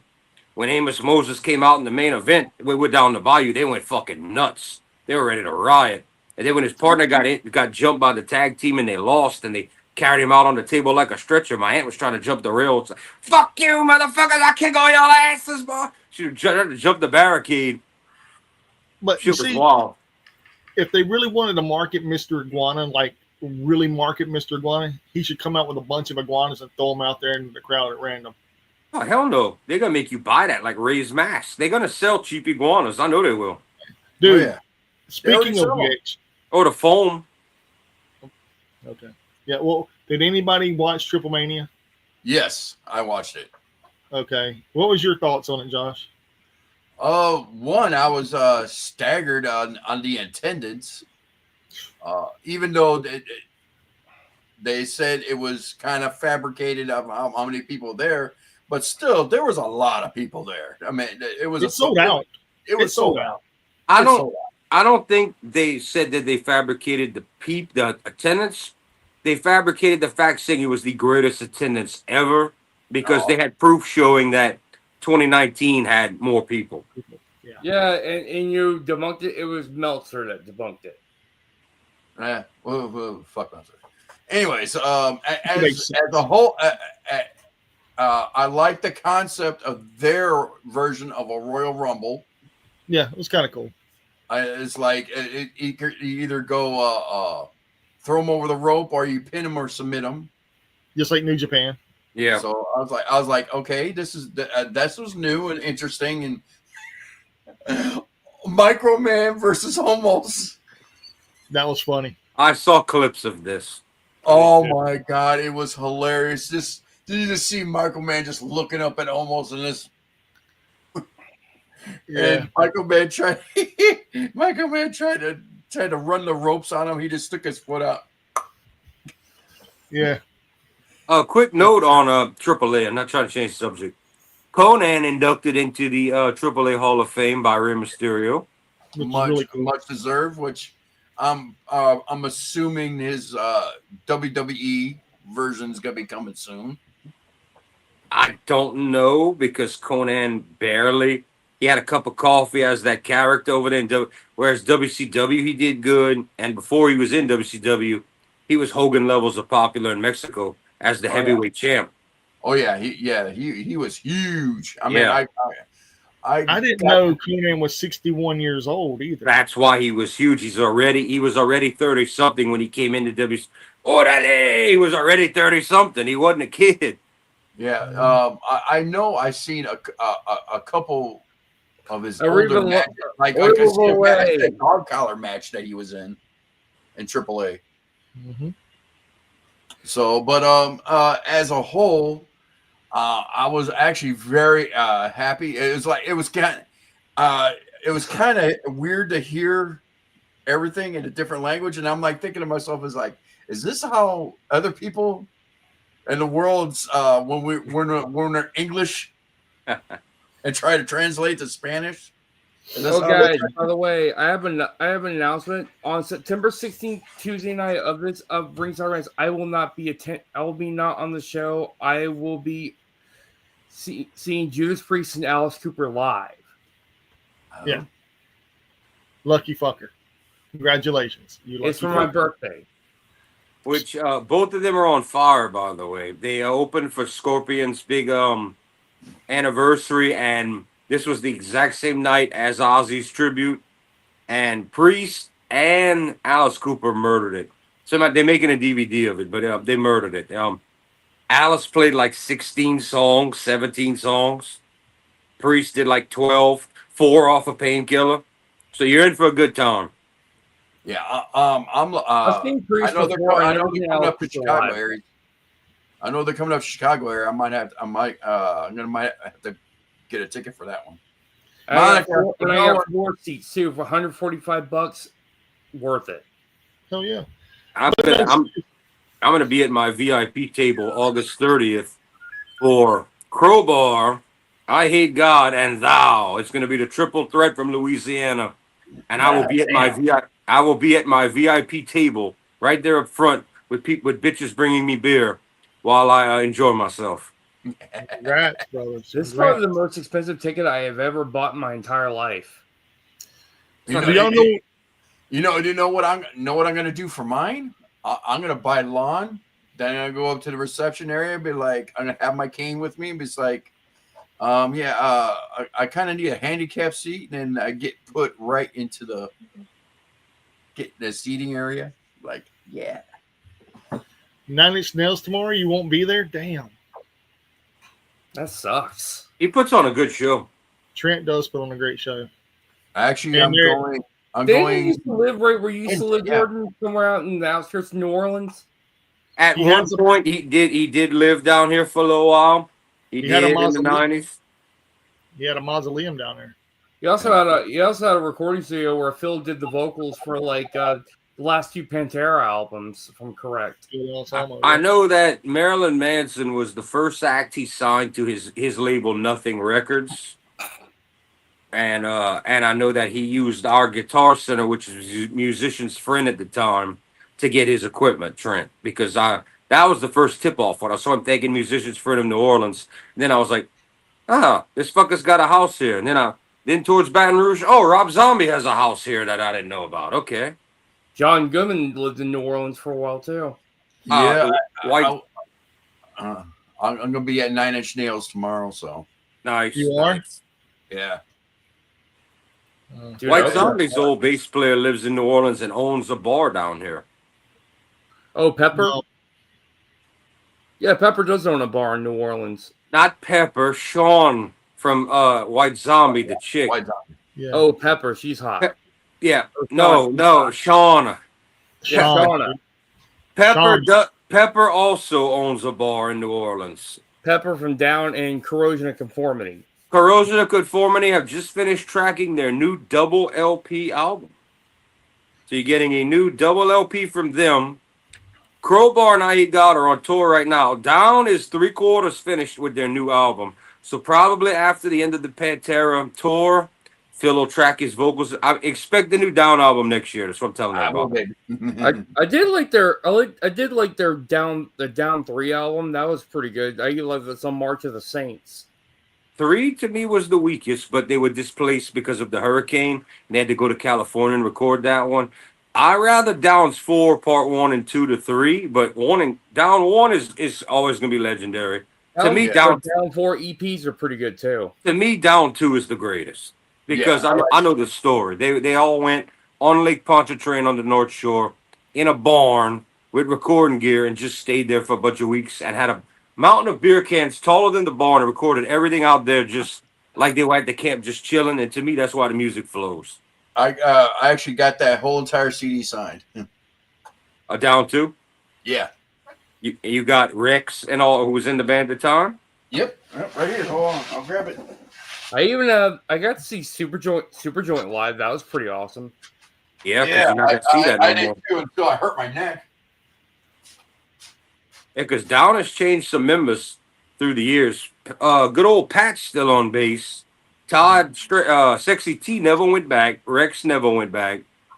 Patch stayed on bass, and they had the guitar tech for Kirk took his place, but now Kirk's back. So yeah, so you got the 5 from the album signed on there. That's pretty cool, man. Yeah, I actually when I got this signed, it was like at I think it was at Ozfest. And they, the handler for Phil said only 2, and I had 3 things I wanted to get signed, so I didn't get this signed. I didn't get the CD signed until a couple of years later when I ran into him at a horror convention, and so I finally completed this. For years, I only had like. So where's it at? He's on here somewhere. The only one Phil's on here somewhere. So I finally finished, got this signed. So only one I never met ever was Rex. Never had a chance to bump into Rex. The others I bumped in. Pepper, I don't know if Pepper thought I was gonna hit him or what. I just walked up to him and was like, "Hey, you back with COC? Oh, we're getting a new album." He's like, "We're gonna tour and we'll see how it goes." I said, "That's what I'm talking about." And that was when they made No Cross, No Crown, the last album. But yeah, he was right back, gentlemen. Well, the first time I met Phil, I met Phil and Rex at the same time, and that was at a Pantera. Let's go Pantera way. I met Vinnie Paul first, and I was at a football game. They Pantera just played in Chicago, and the next day, XFL when that was going on was having a game in Chicago. and I guess the Pantera guys got tickets to it, and only maybe a couple of the roadies and Vinnie Paul showed up. When he was alive, Vinny tended to go to a lot of normal stuff the average Joe would go to. He didn't really keep to himself. One of my good friends was in a bar in New Orleans, and they just happened to be next to each other, and they started drinking, just hanging out for no reason, no shows, no nothing. And it was cool as hell the way I met him, because I just happened. It was like I said, I went to the show yesterday. Then today I'm over here at the game. I'm over watching the game, and I see a guy with a cowboy hat. I'm like, no, that's not him. No. Then I started looking at the cowboy hat. I see the flames. Like, no, that's not him. No, that is not him. Then then I saw the chops. I'm like, fuck, that might be him. That might be him. So I looked and I was like, okay, there's seats empty in front of him.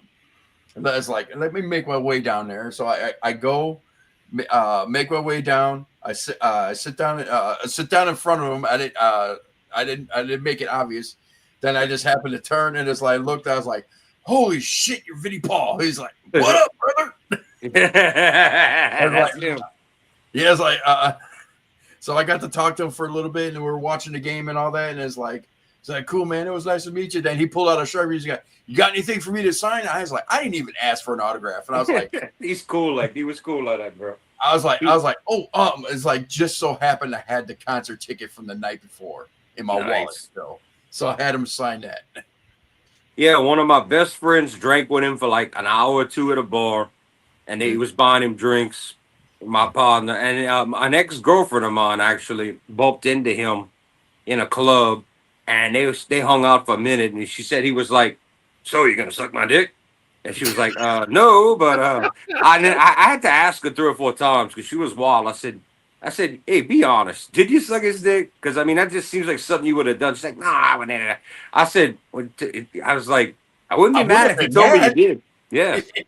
I was like, not like I knew you back then. And it does come off like something you would do. I mean, y'all both were into that club life, him and her. And yeah, so everybody got to meet him but me pretty much. Yeah, I got money one effing. Yeah, hey, what's going on?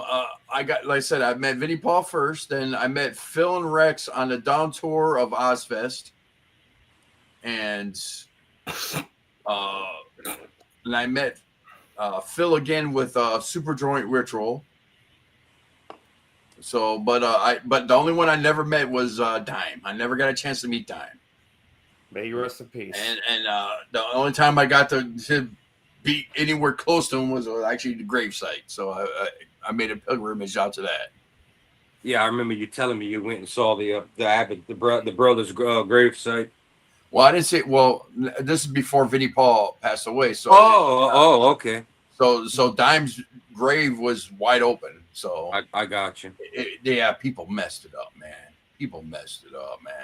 I can see why Sharon wanted Ozzy's grave to be behind their mansion. Yeah. If you want to pay your respects, go to Birmingham, go to the bench. Yeah, well, Ozzy asked. His request was to be buried in the back by the water, by the tree. That's what he wanted. So they fulfilled his wishes. Yeah. So he got what he wanted. And yeah, people don't need to go in their yard to see his grave. They can go to the bench and praise all they want. I mean, they named the damn block of the bridge after Black Sabbath. I mean, how much more do you want? I mean, hell, the whole entire Birmingham is Black Sabbath now. Yeah.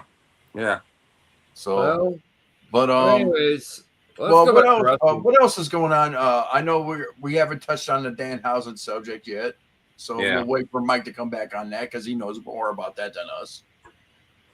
I was going over some details about it. Yeah. He's not. Danhausen has been not happy, but now he's really not happy.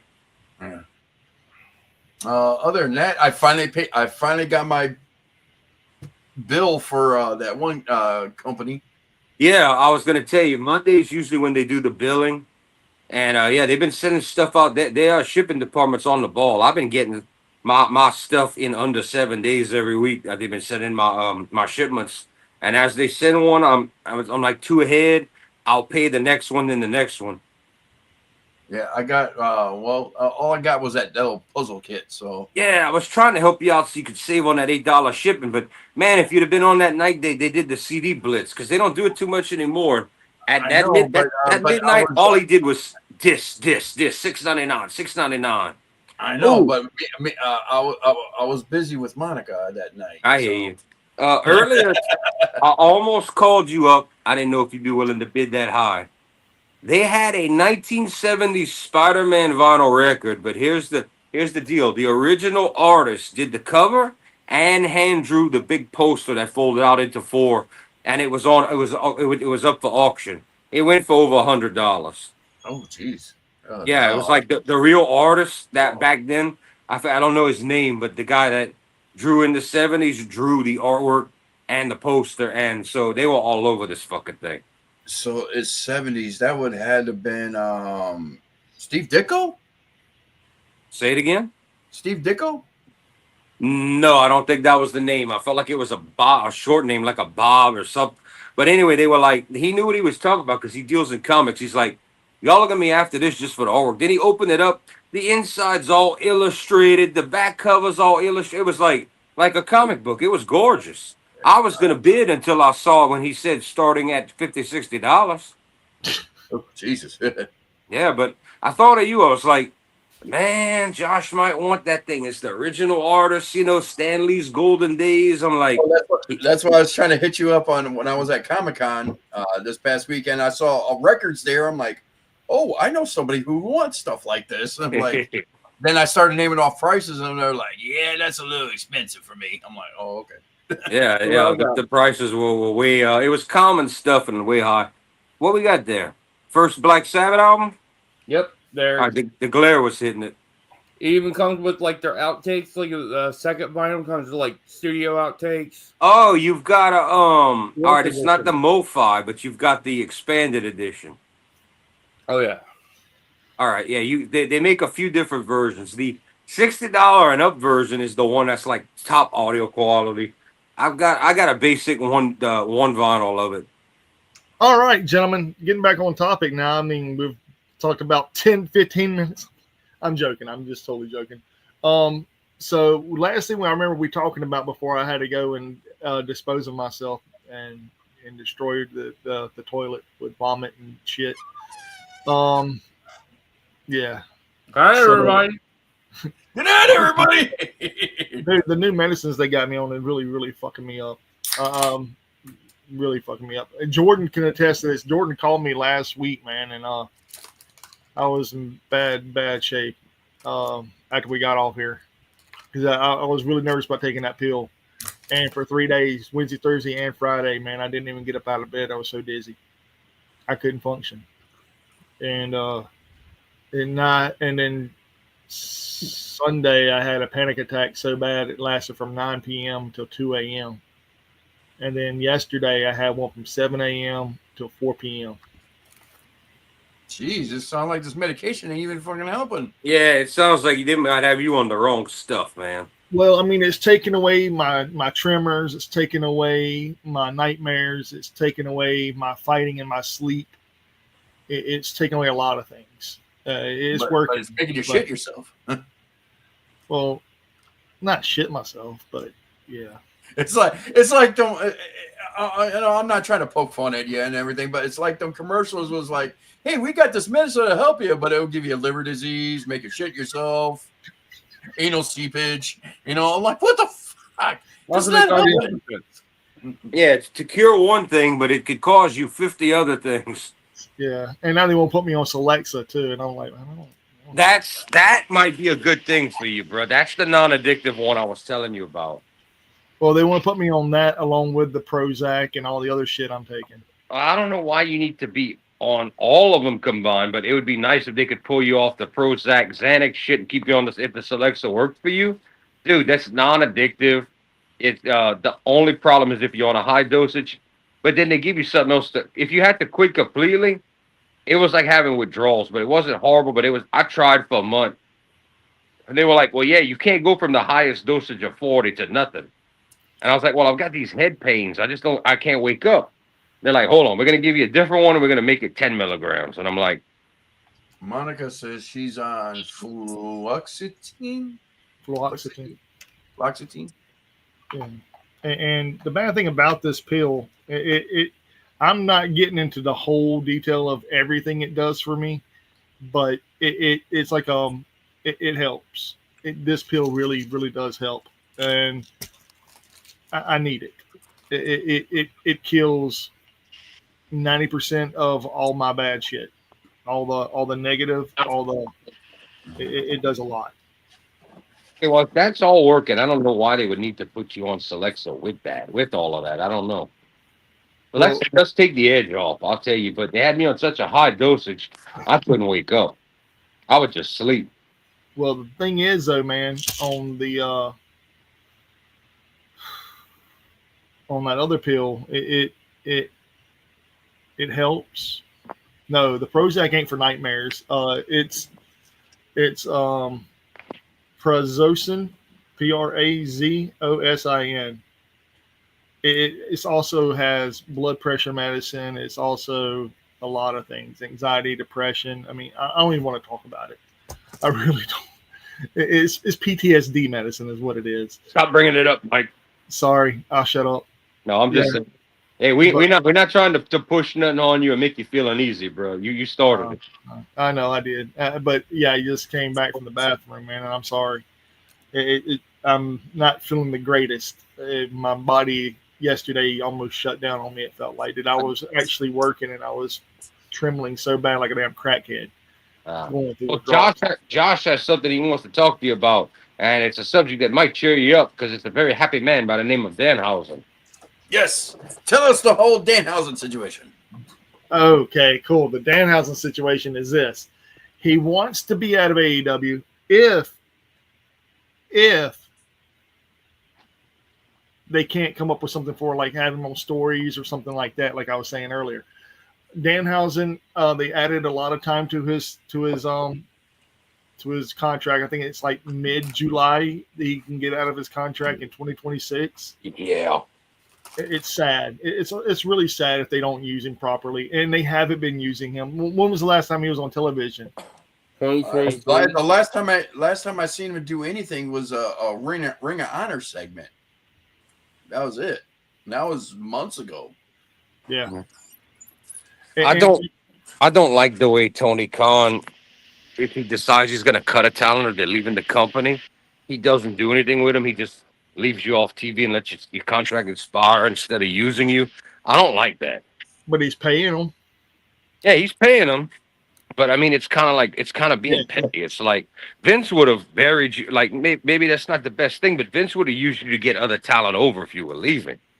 Well, I mean, think of it like this too, though. And we were talking about Jericho earlier, and this is a thing I've heard. Maybe they're keeping Jericho off TV, and they're gonna bring him back with Jack Perry, Danhausen, and I heard Eddie Kingston. But like everybody's been saying, Eddie's still injured. But then who are they going to get him over there with? I mean, who else are they going to put on the television that's not being used at this point that people will actually give a shit about? I'm just going to say this. Y'all, no matter how crazy it might seem, you know how stupid if you let them have freedom to do what they want to do. Jericho and Danhausen together would be on a segment. You know how wild that would be? It would be very nice, very evil. Yeah. Man, they did some stuff on his cruise. Jericho, that was hilarious. They didn't do nothing on camera yet. Yeah, Jericho and Danhausen in a segment would be hilarious, especially if they're not enemies. If Jericho likes it, they would have us rolling on the floor. Dude, I mean, I remember on the show, Danhausen was in character. He had him on his podcast, Talking to Jericho. Jericho was trying so hard not to laugh. Dude, Danhausen's hilarious. Even the segments that he did with the APA, man, not the one that y'all shared, but there was another one. Dude, the ass punchers or something. Ass pounding agency. I need you to hire to mess up the ass. He even made Bradshaw and Ron, JBL and Ron laugh. Dude, how about when he counted? He was like Oh yes, I have money. I will pay you. And he's counting he breaks out some ones, and JBL just looks at him like he counts to 6, then he spins around with the money and counts another 12 whole dollars. 12 whole dollars. He's like, what the hell was that? I was like, damn, I thought you were gonna say damn. Yeah, he said that's gonna be the most fucking ridiculous shit I've ever seen in my life. He goes, and I thought you was gonna say damn. I thought it was damn too. Probably WWE got that catchphrase right now. Well, I mean, it was at a convention, so I mean, probably because Ron could say shit and get away with it instead and didn't have to say, "Oh, Vince is gonna make me say damn again." Yeah, I wonder how much they actually pay him just to come on screen just as a damn. I bet you that's the reason why. Damn. Yeah. I mean, Ron Simmons is probably one of the most over people for till the end of time. I mean, he was recognized as the first world heavyweight champion that was black. Yeah. In WCW. Yeah, you could thank WCW for that one. Yeah. And he's a legit guy. Legit tough guy. Like Godfather, like JBL, legit tough dudes. Yeah, even though Joey Styles knocked out JBL with one punch. I would love to invite Danhausen on the show. Oh my God, that would be so much fun. I think Danhausen would have fun with that. He would be the best. Yeah, he would be the best guest there is. We've had some pretty cool people. But in order to invite people on, man, we got to have money. I'm sorry. I don't know, man. I don't know, man. I mean, we got Tarzan the Ram pretty for free. Hey, I can knock somebody's teeth out. I can knock somebody's teeth out and pay Danhausen in teeth. Yeah. He takes teeth, money or teeth. Yeah. I mean, it is what it is. Yeah. Money's or teeth. I can give him some teeth. But we had Tarzan. Tarzan did it for free, though, man. And Tarzan's awesome. Tarzan's a great person. We had a blast. I want to give a shout out to Vira Lestrange. It looks like she's about ready to hit the ring again.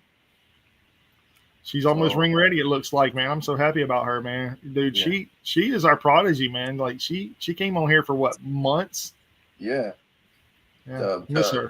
To advertise and bash us. She's good. She's good, man. I like her. I really like her a lot, and I can honestly consider her a friend. So yeah, shout out to her. Okay. Well, we got something we haven't talked about yet. Forbidden Door. Yeah. Let's get this going. All right. The New Japan side of things, the main event for the World Heavyweight Championship. Of course, Zack Sabre Jr.'s champ. We were all hoping, I don't care about half or a few, Mike, we all wanted Will Ospreay versus ZSJ in the UK because that would have been, those people would be out of breath. They would be screaming. We're not getting that, of course, because Will Ospreay got injured on account of usage. And we're getting Nigel McGuinness, who's supposed to be retired and not in a ring, not just fighting ZSJ, not an exhibition match, challenging for the New Japan World Heavyweight Championship. IWG. And I don't know why they're doing that either, because it's like the last time he was in the ring, he could barely keep up. Yeah, and well, ZSJ is a technical wrestler, so is Nigel. Nigel don't have to run around. They can make Nigel look good, but the problem is Nigel has zero chance of winning this match. The UK is going to scream and go nuts because it's hometown versus hometown, but Nigel is almost more unbelievable than the year Jungle Jim Jack Perry challenged Sonata. Like Jungle that would Jim. Yes, Jungle Jim Jack Perry. Being Jungle Boy. No, I mean Jungle Jim Jack Perry. He's as skinny as a rail on a Jungle Gym. Speaking of which, what is the word on him? I mean, is he injured or something? No, he's waiting to come back. That's what I said, man. Supposedly AEW is keeping all these people off television. He's going to bring it back as one big faction with Jericho leading it. And I don't know how well that's going to do. I mean, I'm sorry, but Jack Perry is about as entertaining as drying wood, I was going to say drying paint, but I've got a feeling he's going to probably show up in this 5-on-5 match going on. I love his catchphrase, "Cry me a river." Cry. He's Oh, probably going to show up and help him cheat in that 5-on-5 cage match. Yeah. He probably Well, will. well, the thing is that shit with CM Punk hurt his credibility. I'm sorry, it did. It did hurt. It did hurt him. Whether he was in the wrong or he was in the right, it don't matter. It's over with. I mean, that's like what 3 years ago. Come on. Hey, another guy. you know, So I mean, that's another guy that crossed paths with Punk. That just like Danhausen. well, it's like how he said with we didn't touch on this one on this subject, is Karrion Kross. It's like how Killer Cross, man. I mean, everybody knows he's going back to WWE, dude. But the thing is that his career took a hit. Vince McMahon derailed his career. I'm sorry. Him in a gimp suit. Yeah, that killed it. I mean, he was a monster. He was a monster in NXT. And Vince exposed him. Undefeated, beating people's asses and everything. Then all of a sudden, he got thrown into a gimp suit and lost for Jeff Hardy. You know. But we know that in NXT, whether it was Triple H or Shawn Michaels running the show, you get treated like a badass if you're a badass. I don't know the years. It was probably the late 2010s. But on the indies, Killer Cross, Karrion Kross, and Punishment Martinez, who is now Damian Priest. Both of those guys were indie big deals on the indie and legit killers. Those guys had a hell of a rep on the indies in the late 2010s, kind of around Cody's Kiss the Ring and heel deal. But those guys were not a joke. I was hearing about them, and I was not watching them, had no way to see them, and I was hearing about them. Yeah, Punishment Martinez was part of Ring of Honor before he joined NXT. Mm-hmm. I know. I heard a Killer Cross because he was in TNA or Impact. It was Impact at the time. So I was following it. I was able to follow Impact before I switched cable services, and I lost it. And Impact he was just coming out, and then all of a sudden he went to NXT to become Karrion Kross, and I was like, man, they fucking going all out. Man, he had a fucking smoking ass wife and fucking introducing him out to the fucking ring. I'm like, Jesus Christ, this guy's like fucking monster here, you know. Triple H knew what he had. Triple H knew what he had. Yeah, his big match in the Indies before he jumped and went to NXT was him versus Nick Gage. That was a monster match, and the other monster match was him versus Matthew Justice, and those were great matches, man. And that's another person who deserves all the praise in the world to be somewhere, and that's Matthew fucking Justice. He should be on one of the big TV networks, man. If it's AEW, TNA, WWE, he deserves that rub, man. I mean, the dude has a look. I mean, I get it. He's a hardcore wrestler / deathmatch wrestler, but the motherfucker can wrestle his ass off, and technically, I mean, he really can. I don't think he could get his theme music, though. Shit, they can't get Mance's either. Mm-hmm. TNA don't use freaking Pantera and damn. Well, Tony Khan was able to get Pantera. Well, that's different. Tony Khan has money. Yeah, he paid for it too. Maybe not as much as the Final Countdown, but he paid. Well, Van Dam only came out. I think he only did like 3 matches. So who? Rob Van Dam? Yeah. I think he only officially did like three matches for AEW. Damn, that's another one. You know what? Only wrestlers coming back to town. That's another name I could add to this. Because technically, he wrestled for AEW. Yeah, he's wrestled for everybody. Dude. He even wrestled for WCW back in the day too. Who? That's another one. Who? RVD. Yeah, I remember RVD and WC. Yeah, he did have a little or did he go straight to W?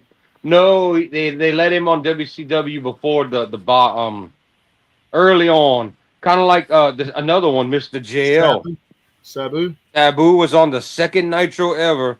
Then he started doing the crazy shit with the tables. They fired him. They were like, "This ain't playing." And Mr. JL, Jerry Lynn, was under a mask in the early WCW days. Mm-hmm. Yeah, and that's another one that's wrestled for everybody too, man.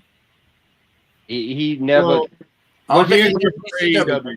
He hasn't wrestled for. But Jerry Did Jerry Lynn do some WWF? Hell yeah. Yeah. Well, who was He his was name? cruiserweight champion. Oh, not cruiserweight, light heavyweight champion in WWE. Well, he came over after the ECW buyout. Oh, they had that's well. Okay, I thought you were gonna talk about like Just Incredible, like they had him back in the day before all that. It was Justin Credible was another one. Dude, Justin Credible was even there after the ECW buyout too, part of the DX thing. Well, before that, he was in because they always would tease he was good friends with Scott Hall and Kevin Nash. If he'd have stayed, he'd have been another member of the clique. But it was Aldo Montoya. Yeah, Portuguese Man of War. Yeah, and he never did WCW though. I don't think. PJ Polanco, no, he didn't. But he did TNA. Yeah, he did. Well, for a while, TNA was doing an ECW resurgence at one point. They had everybody, kind of like what Tony Khan was trying to do, but they're too old now. Yeah, like he even had, well.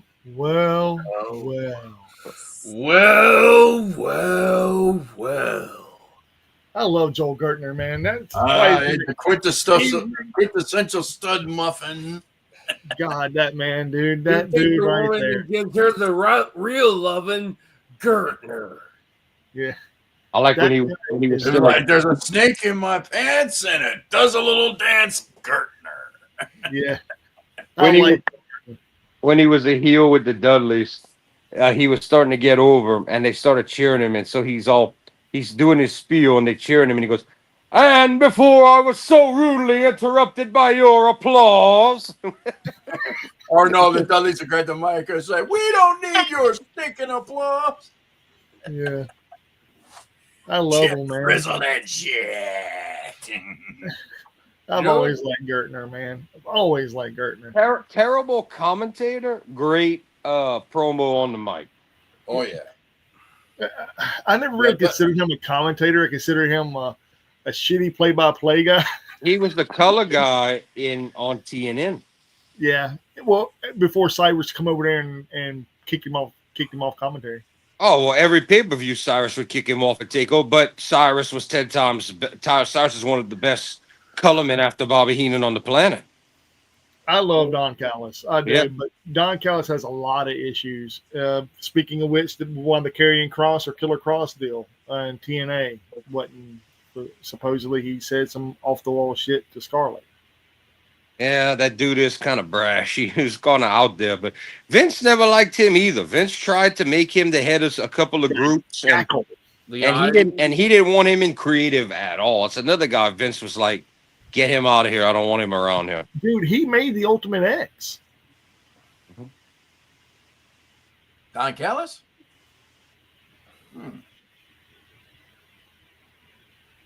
Yep, Yeah. he is the creator of Ultimate X. Even though Dusty got creative for the whole what was it, Steel Cage pay-per-view, Lethal Lockdown. To me, one of my favorite pay-per-views of all time before TNA fucked it all up. I love the whole straight up Steel Cage pay-per-view. I thought that was like that was my favorite pay-per-view of the year, man. TNA did that. I was like, every match is different and it's in a steel cage. Everything's different, but it's all in a steel cage. There's an escape one for the X Division title. There was a War Games type thing where they call Lethal Lockdown. There was tag team. And the train is here, ladies and gentlemen. As our buddy. Right at 11 o'clock. Good night, everybody. Good night, everybody. But no, I mean, to me, dude, TNA had some of the best ideas. Some of the best ideas for like pay-per-views and matches. Then Vince Russo came along and put him on the pole. No, he made the Elevation X match. How about that? Russo thing. What did you think? Because you're a fan. What did you think of the reverse battle royal they would do? Oh, you mean the King of the Mountain match? I love that shit. A lot of people hate it. Well, Jarrett invented that, dude. I mean, it's not really a reverse battle royal. It's a reverse ladder match with 6 people vying for the title, and the only way to win the title is hang it up on top of the ladder. Maybe we're not talking about the same match because they were like, this was like the reverse of rules of a battle royal. It was like, and they were like, they said there was a bunch of people in it. Maybe it's a different type match, but I remember some griping. A lot of the wrestlers were like, I don't get it. They're like, no, you do the opposite of a battle royal. They're like, I don't get it. There was also the Feaster Fired match, which was really fucking stupid. It was a bunch of Money in the Bank matches, or Money in the Bank match with 4 different briefcases. I saw that. Title, X title, world title shot, and You're fired. I remember the one with the girls where one got her spider, one had the strip, one got the title, just handed in a briefcase, and one had something else. I forget what it was. Daphne had the strip. She was pissed. Taya, whatever her name is, got her spider bag. The one that used to be Victoria. Tara. Tyra. One of the girls just won the title just because it was in a briefcase, and so the other one lost it. And I forget what the other girl had to. I think it might have been the pink slip. And the hottest woman in TNA at that time, and I will say this live on camera, was Velvet Sky. Can't argue with that much. Still a beautiful woman. Still a beautiful woman. Man. SoCal Val. Oh, you don't want to see her from earlier this year. She blew up. Oh man, she did the interviewing for that WrestleCon I was telling you about with all the stars, in the UK earlier this year, and she like her face is like, and she had to wear this long dress to hide like how. Damn, because I still got pictures of her when she was in that slave lay. I'm like, she was hot back then, but now, dude, it almost looks like she has some kind of thyroid disease, dude. She's all around the face. She's like a pumpkin. Yeah, I tell you, another hot woman too, man, was Christy Hemme. Yeah. Now I still think that's the one that Triple H got blamed for. I think that's the one Vince paid off that and the baby. And I don't think it was Dawn Marie. I think it was Christy Hemme. Nah, not Dawn. Dawn Marie was. No, it was around. That was the time period though, around 05. Dawn Marie got fired for being pregnant, but I don't think it was Dawn Marie. I think it was because supposedly the wrestler who it was fired, was paid off, and was not allowed to talk about it.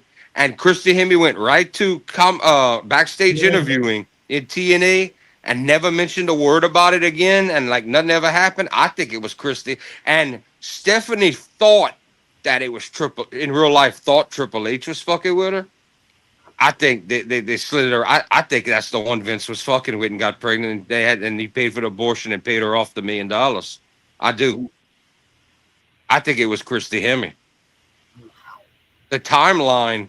They said a lot of people that tried to figure it out. They said if it's not her, it's one other girl, which I don't even know the name. She won a contest. She was gone. But they said the timeline. Those two women, Dawn Marie, her, and the other one, and I just don't see it being Dawn Marie. Dawn Marie might have played the ditzy bitch on TV, but she's slicker than that. And I don't see Vince wanting to go with her. Well, I think he probably tried with Dawn. He could have tried, but I could see because everybody said that Dawn Marie and ECW had that what they called it, not the because she's even came out and said that she wasn't like that in ECW, even because she had that, like you said, the ditzy on camera, but she was backstage. She was like, I'm one of the dudes. I'm one of the guys. Yeah. She was always taken care of. And I don't see Vince going after her style versus Christy Hemme just looks like I will sleep with the boss for money in 05. She comes off, when she was in that contest, she comes off as, back then, as I will do anything. So, and she came off as very flirty. So I wouldn't be surprised if she got with Vince, and Vince, she bought Wasn't it Caitlyn? No, not even close. Who was the one that passed away? Oh, the one that killed herself after she was raped in Ashley Sorrow. No, Vince told her to shut up and not talk about it, not to piss off the soldiers. She was drugged and raped because it was the guy's birthday, and they had women and stuff watching the tent. Yeah, she said this is horrible. I'm going to mention this. This is terrible, though. She said she was so conscious she could feel every inch of him tearing her up in the ass. Nope. Like she said, you're paralyzed, you can't move, but you feel everything. And the company told, and she was in the tent and they paralyzed her and he was just doing whatever and they covered for him and she would tell management and they were like, oh, just shut up about it. Vince was like, shut up about it. And eventually she, even with her daughter, she killed herself. It's a sad story. It really is. Which wrestler was this? Well, Ashley Becky Lynch Massaro, reacted to Naomi's he was- pregnancy because Howard's irresponsible getting pregnant as a champion. Like, she has no fucking room to talk. Who said that? Becky Lynch, she has no fucking room to talk. you know she's playing, bro, because she did it. She did the same thing, bro. Yeah. It's a rib, man. It's a rib. I mean, It's like Mickey James that keeps talking about keep it classy, but dresses like a hoe, but criticizes the rest for dressing like a hoe. Yeah, it's like I think I read one from what's her name? Jade Cargill. She's like, you're still a bitch. Congratulations. yeah, it's still a bit, but congratulations, yeah. But now the wrestler that we were just talking about, what's her? I don't remember. Ashley, she was in Ashley Playboy. Massaro was around the 2000s. She was another diva search where she was dressed like the punk chick. She wasn't Lita. She was blonde. She was in With a Playboy. hat. She was in Playboy, but she looked like a rocker. Really cute. Very pretty, actually. Very pretty woman. Oh man, you guys gonna have to pull up a picture because I don't She just remember. committed suicide a couple years ago. I think she was around 39 or 40, and she just committed suicide. But it was at a tribute to the troops. It was it wasn't even a doctor. She was in a tent to get checked out, and they drugged her. So she was awake but paralyzed, and people were watching. She says she knows there were women watching the tent, and it was supposedly this soldier's birthday. And he went in there and had his way with her, and they never found out who he was or anything. And she was told by Vincent Prince to shut up, not to piss off the military. That's Ashley. Yep, that's that. Okay, I remember her now. She was over too. She was popular. Yeah, I always wondered what happened to her. That's what happened, dude. She killed herself. Or No, unalived she herself. just killed herself in the last couple of years. What happened was they told her to shut up, and then they got rid of her and never reported her case because they didn't want to piss off the but they should have reported every bit of it because what happened was wrong. Blow the fucking whistle. Yeah, that was wrong. What happened to her? And they tell her just, oh, shut up, don't worry about it. WWE and Vince McMahon and WWE execs allegedly knew about trafficking. Mm-hmm. She died at 39 years old. Trafficking, it looks like they look like somebody. It sounded like some military man cornered her and fucking drugged her, and you know. I believe she thought she was getting an exam. She went in one of the tents, and they drugged her. And so she was perfectly conscious, knew everything going on, but was paralyzed. And he threw her on her stomach. And while the other woman or whatever watched the tent, they were like, a bunch of people got together to do it because it was the guy's birthday. Wow. Pretty fucked up. So pretty much the doctor or the official nurse was along for this ride. This sucks. I don't want to talk about that no more, man. It's a sucky situation. Yeah, it's terrible, but I wish. It's a shame that poor girl never got justice, and now she's gone and got a daughter that's got to live in this world now without her mama. Yeah. That sucks. So fuck Vince McMahon. Yeah. Anyways, Forbidden Door. All Yeah. right. All right. Wait for before we do our picks. This our Forbidden Door picks are sponsored by Dummy! Well, wait. Do we have every match yet? Yeah. Well, he's pulling it up right now. Get W Energy Drinks. Get your W Energy Drinks at w.gg. Use our promo code Ringside Rants, 10% off, all caps. There is 4, 5, 6, 7, 8 matches right now scheduled. That's what or 9 matches. I'm sorry, 9 matches. Then you know they're gonna have some 0-hour stuff, so we're not gonna count that. Yeah, I don't count their 0-hour shit. Unfortunately, unless y'all want to try to find some 0-hour shit, we can do those as well. I'd rather not. Thank you. You'd rather not? Thank you. Yeah, me either. All right, so this right here is AEW Forbidden Door.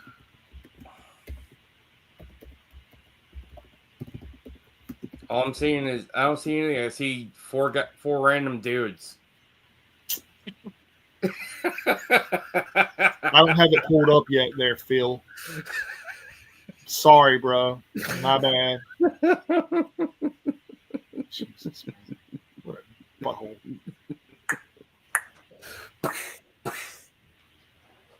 There, you see it now? See it? Oh yeah. All right. What the hell? All right. First match. Everybody wants to talk about Jericho. Maybe return to WWE by the end of the year. Anyway, we don't want to talk about that. First match. Here we go.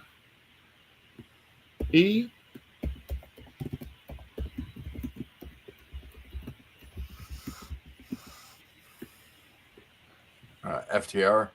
No, Edge and Christian versus Nick and Kip. Versus who? Edge and Christian. Edge and Christian are Nick back Wayne together. and Kip Sabian. Yep, Oh. Nick Wayne and Kip Sabian. Yeah. Well, where's the NJPW talent? What? I don't know. We'll get to that in a minute. I thought this was New Japan versus AEW. No, it's AEW Forbidden Door 2025. And New Japan Pro Wrestling. And New Japan Pro Wrestling. And Stardom. And CMLL. And we've got a bunch of one company in the ring. Agreed. Because, Tony Khan, what do you call him? Greedy fucking bitch con, yeah. Almighty.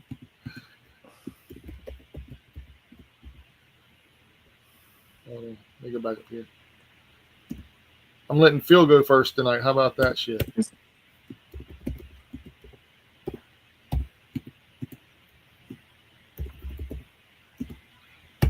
All right, Edge and Christian versus Nick and Kip. Phil, who you got? I'm going for the tag team that reeks of awesomeness. You think I'll give you 15 seconds or 5 seconds of flash photography? Damn right. ENC. Yep, that's what I was about to put in there. ENC. Because you refused to cope with his other name. Yeah. I'm not using that shit, man. I'm sorry. Cool. And he don't even really use it either. No, he don't. It's Adam. He goes by his real name, Adam Copeland. Yeah. Jordan, who you got? Yeah, you just put them back together. They're getting ready to go up and do. I mean, you have to go with Edge and Christian. You have to. Okay. You have to. They're icons of legends. It's the final time, not the final match yet. I mean, they're warming up to go against a top team. They have to win. Yeah, I agree. Who you got, Josh? Same thing. Edge and Christian. Yeah, they're putting them over. Yeah. I mean, I love our father who art that in wrestling, dude. Well, you cost me that tournament by making me vote for him after your speech about him, fucking Christian. Dude, he's our father, man. He's our father. He's your daddy, mofo. Motherfucker cost me. That motherfucker cost me the point I needed to win. Hey, man, I like him. All right, he's a great guy. I think he's awesome. And then the next match, we're gonna, dude. This is right here is where it gets really, really messed up, man. You're going to have Mercedes Moné versus Alex Windsor versus a CMLL wrestler versus a Stardom wrestler. The CMLL wrestler, her name is I forgot her name. She's awesome though. I want to know who the Stardom chick is. They still haven't figured it out yet. They're still waiting for the results. I think they're having a match. I forgot her name. That Mexican wrestler that's wrestling. She's talented though. Is Alex Windsor what you calls ex? She's dating Will Ospreay right now. Oh, okay. Yeah. She's not the same chick. She's the chick that came after old girl. Bea Presley's wrestling in Stardom though. Okay, so it's not Bea Priestley under another name. It's Alex. Okay, so Alex have a chance here in a 4-way to possibly beat Mercedes if she don't retain. Okay. Is this for a title or is this just a random match? TBS Championship. Don't know. I don't see them pulling the title off her. Hold on. I get to go first, then. Okay. And then it goes to Phil. And then it goes Jordan. Oh wow, they put you dead last, Josh. I ain't like that. Oh, fuck. Hey, man, I change it up, dude. I change it up. Okay, I change it up. Jesus. How dare you? Monet retains, in my opinion. Monet. Okay. I think I'm gonna have to. I hate to go with the same, but I think if Tony Khan's got any brains, you get a top star that you're gonna have beat her for that title, and then why make her lose it in a 4-way unless you plan on giving it back to her? So I keep it on Monet. Josh. Oh. Damn, I don't really want to agree with this, but yeah, Monet. I don't know. None of us do. I don't think any of us wants her to win. I actually want Alex Windsor to win. That wouldn't be bad. It's just That wouldn't be a bad idea. I don't see them pulling the belt off Mercedes without passing the torch unless they're gonna. Oh, I got cheated. I get a rematch, and I win, and she wins it back. I don't think anybody wants to see that and get their hopes up. I don't think we need her to hold the belt twice. Well, where's Alex Windsor from? She's from Stardom. England. Yeah, she's from No, Stardom. she's not in Stardom. She's in AEW. Well, yeah, Yeah, She was in that British wrestling company, the one that she's gonna be dead over as fuck in that match. She's gonna be the one everybody's cheering. They probably, I imagine the crowd is gonna boo everything Mercedes does and cheer the other 3 women. I agree with that statement. I really do. Especially that they love Stardom over there and they know what's going on and they're getting familiar with CMLL. I'm thinking she's gonna be the least popular woman in that match, and Alex Windsor's gonna be over like if it was what's her face, Jamie Hayter. So who won Phil out of FTR and Bandito and Brody King? it's Persephone. That's the CMLL girl, Persephone. Okay. Persephone? Okay. Who's the Stardom wrestler? It says to be announced. Oh great. Well, they're not winning. To be dated. TBD. They're still waiting for the person to. They got Stardom's doing some kind of match where a winner's gonna take it. Yes. Yeah. So the next match. So you have to put Persephone. Yep. Persephone's a talented wrestler. She's only like 24 years old. I think they still got to do the match for the tag teams, don't they? Holy shit! She's from El Paso too. Are we picking this tag match right now? Persephone's actually from the same time as Eddie Guerrero. Yeah. Maybe they should have had her in Texas when they had their Texas show. Exactly.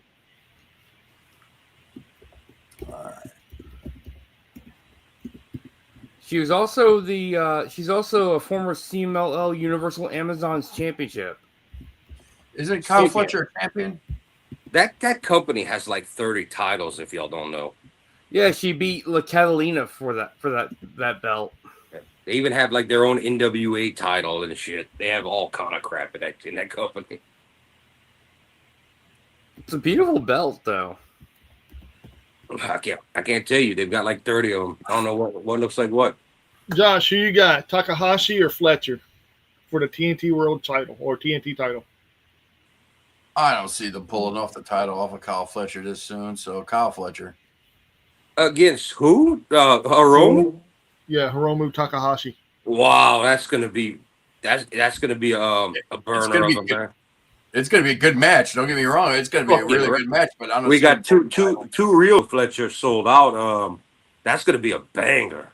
That might be match of the fucking night. I'm going with Takahashi. Phil, I'm going with Kyle. Going with Kyle. Is Kyle Fletcher the current champ or is this thing vacant? Yeah. Kyle Fletcher's the current champion. Yeah. Unfortunately, Hiromu is not winning that. Kyle's retaining. Watch what I'm telling you. I would love to see it. Now we're going to have who won out of FTR and Brody King and Bandito, Phil? Oh, the tag match? Mm-hmm. Let's see. I'm looking Oh, wait, for. that's when it's going to happen tomorrow night, ain't it? Yeah, I think. Oh shit! Oh shit! So we're gonna get either FTR, Bandito, and Brody King versus the Hurt Syndicate. Yeah, it's Holy gonna, shit, dude! That's gonna be crazy.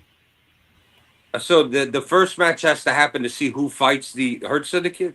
Yeah. I So don't. what we'll do is this: we'll do the Bandito Brody King versus, and then we'll do whoever wins that versus the other people. All right, This makes sense. I mean, be like fine a with me. tiebreaker. Cool. All right. I was gonna pick it like that anyway. All right. FTR versus Brody. And Rodito. and Jordan goes first. I don't see why you wouldn't let FTR, even if you want to build it and have them do something later. I don't see why you disappoint the fans and not give them what they want to see more. And no one wants to see Bandito more than FTR versus Hurt Syndicate. I'm going FTR to get to face Hurt Syndicate. Okay. And I'm debating about with the history of I almost said the Miz, the history with MJF with both of those organizations. He may come out and team and help FTR beat them. Well, FTR is under the tutelage of Stokely Hathaway. They're heels. That's cool, but they were at one time aligned with it, and MJF is against Hurt Syndicate now. Under the what is it called, the Pinnacle? I'm gonna say and if this is gonna be for the tag belts, right? Mm-hmm. yeah. I think FTR is gonna take them because that's where Edge and Christian are going eventually. Yeah, And eventually the Bucks. And I could see the Bucks trying to do a 3-way to show off their shit. So I'm gonna go FTR winning both matches. Okay. Wow. Josh, who you got?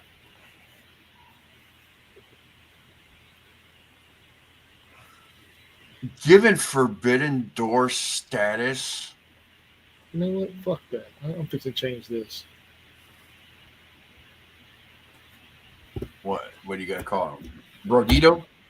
Yes. That's what I've been trying to tell you. That's their name of the tag team, Brodito. I like that. That's pretty fucking tight. I think what it is that as much as I agree with Jordan, but as much as this is kind of a mixture of talent and everything, I think Brody and Bandito are going to win, and they're going to lose at Forbidden Door. That would be my next pick if I didn't do what I did. That's what I would do, because if you're gonna save FTR for later, put Bandito and what's his face in there and have them lose to Hurtson. That would be my B choice. What Josh said, it makes sense. I just think that the UK fans are going to be disappointed if they don't get FTR versus Bandito and your boy. I just think they're going to be like, well, you offered us this and you just teased us. Now we don't get FTR. So I'm torn here, man, and I love both. I love both of the way y'all are talking, like FTR over the hurt people, and I like that. I really do. And I'm gonna give you props to this too, man, because you even said MJF interferes. I think I could see this happening to lead to not only gets the belts off Hurt Syndicate, it will lead MJF into a Bobby Lashley program, and the winner of that, I have a feeling is going to be able to go for the world belt in the future. That's what I'm looking at. I like that. I like what you're saying, dude. Like I said, I think I worded it properly. FTR over hurt people. MJF interferes on the behalf of FTR. Mm-hmm. Well, then, I'm going to say he's going to happen to get revenge in an FTR match. That's. I'm not looking. I don't know if he's going to shake FTR and yay, we're buddies. But I could see him interfering because he's mad at the Hurt Syndicate. It protects Hurt Syndicate from losing the belts not clean, and it leads him into a further storyline. with Bobby And Lashley. it gets Lashley into the singles moving up. Yeah. Before he's too old. Well, man, dude's in his 50s now. At least he can still move a little bit. Get him going. Don't wait 5 years. True. And Even if he won't become champ, if you're gonna use him as a contender, use him now, not later. And Josh, you got Bodito winning this match and then losing to the Hurt People. Yeah. The Hurt People. I like it. The Hurt People. Yeah, the Hurt People. Yeah. I'm gonna do something a little different, dude. I'm gonna say it's gonna be a triple threat. I'm gonna say that match right there, FTR and Bodito, is gonna be a double count out or a Double DQ, disqualification. double DQ. You think it's gonna end up being a three-way? I do. Okay. No, I'm not thinking that because I can see the Bucks insisting on after Edgy Christian versus FTR. I can see them insisting they want to make history and do a three. I think that's going to be a three-way eventually.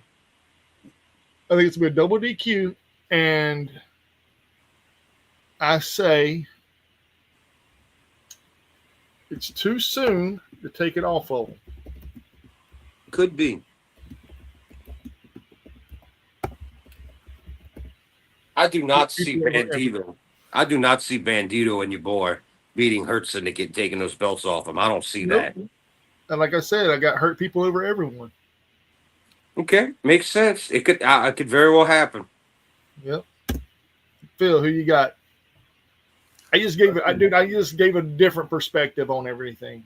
I We like just where heard y'all. three I great really- perspectives. I really think Jordan has it down pat, though, man. I really do, and I like Josh's idea too. But mine's just mine's like I'm going with Brodito. I think one of the three things the three of us said is going to happen. oh, yeah. Brodito Brodito wins, and somebody's going to be right. You think they're going to go over the Hurt People, or you think they're going to lose to the Hurt People?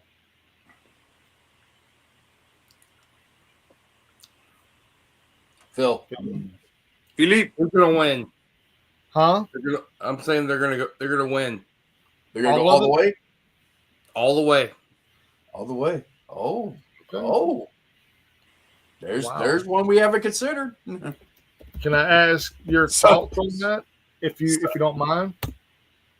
I just have a feeling, it's like, things can happen in wrestling, you wait. I missed what you said. You going with Bandito and what you call it? Go all the way? Brody King. Yeah, all the way over to Hurt People. Wow, this is the best pick 'em because all four of us have something different. Yeah. This is a good one. We booking better than Tony Khan now. We got a three-way possibility. We got one team winning and losing at the title match, and MJF interference. so we got something. I mean, we got a lot of shit going on right here. And the reason I don't think the MJF is going to interfere in this match because he's got his own demons he's got to deal with Heyman Adam Page later on in the evening. Yeah, you got a point there, but we'll get to that. We'll get to that. We'll break down that match. We'll break down. Yeah, that we match. will. you know what if I'm just throwing this out there and I know it ain't my turn. What if they decide to repay the favor and they fuck over MJF in his match with Hangman later? That would be fucking epic. Yeah. That would be fucking epic. Yeah, or at least Bobby comes out and costs him his match. That would lead to a lot of good story on Dynamite, which they don't have right now. They need some too, man. I've been hearing. Collision right now is suffering, brother. I hate to say it. Collision reminds me of, and I hate to say this, WCW Saturday night. I thought you said say Thunder at least. No, he was gonna. I know how Saturday night, dude. I heard how bad Collision is. I knew he was gonna go, and not good WCW Saturday night. Saturday night, when you had Nitro and Thunder going, it was like a C show. All right, baby. Good night, baby. Good night. Good night. Latest. Yeah. All right. So we got that match, and then let's go to the next one, shall we? Let's go to the next match. Shit. I'm gonna do that match last because that's a thing. Good night. Sorry. All right. I don't know which one we should do first. The ZSJ for the IWGP, Okada versus Strickland, Storm versus Athena.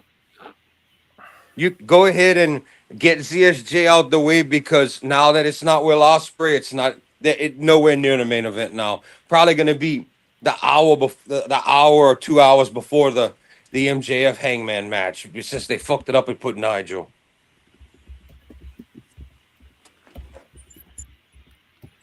I'm putting Nigel. Yeah, put Nigel. You know what one of my favorite snapping turtles is? Gamera. You ever watch that giant? How did we get on? How did we go from AEW to Gamera?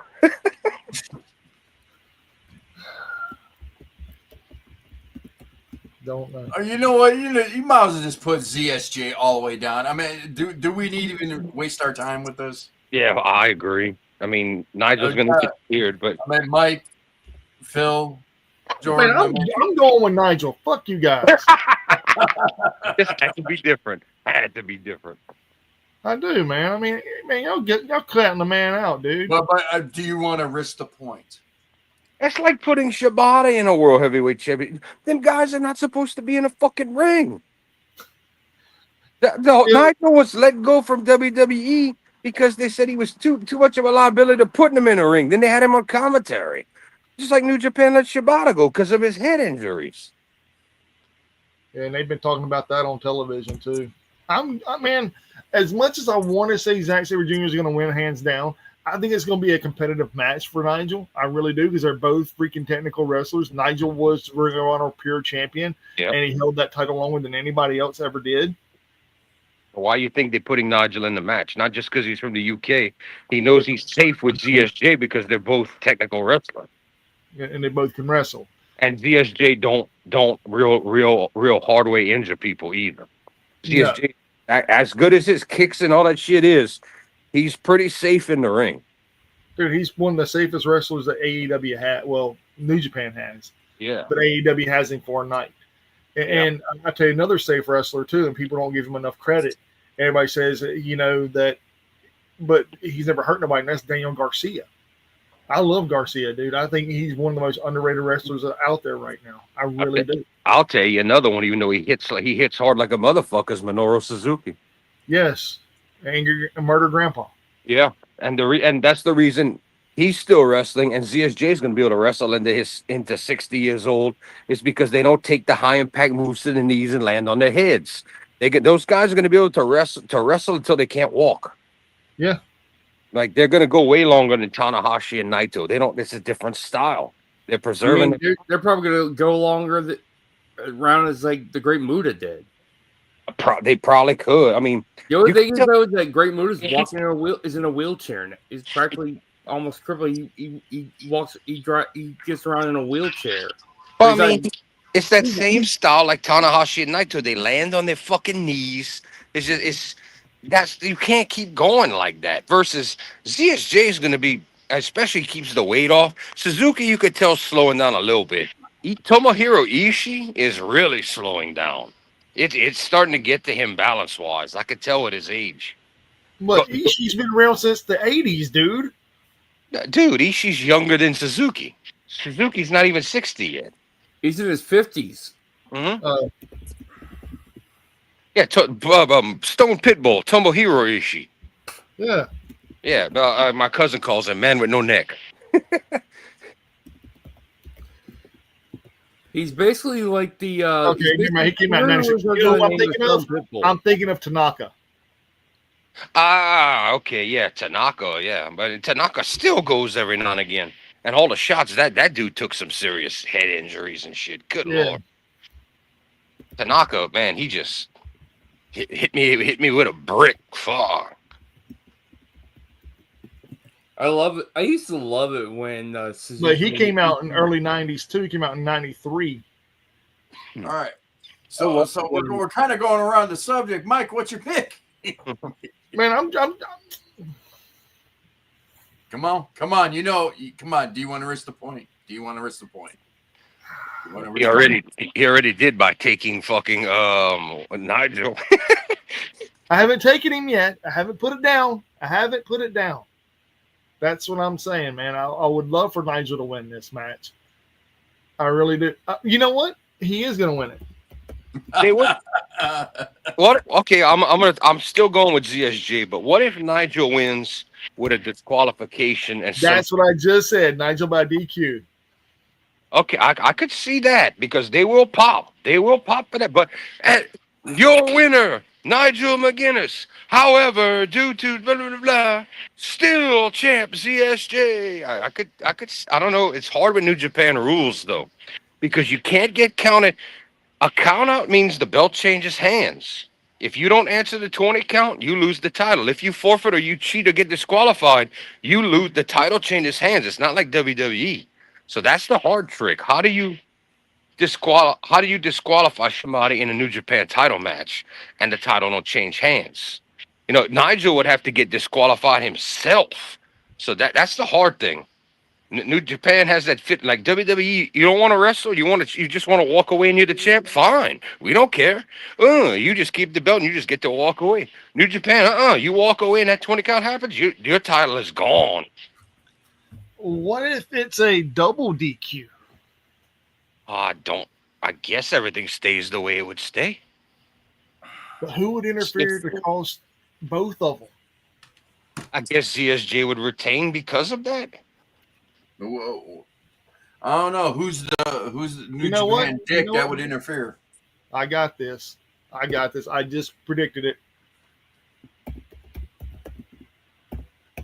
I can't read what you draw. You mean double DQ?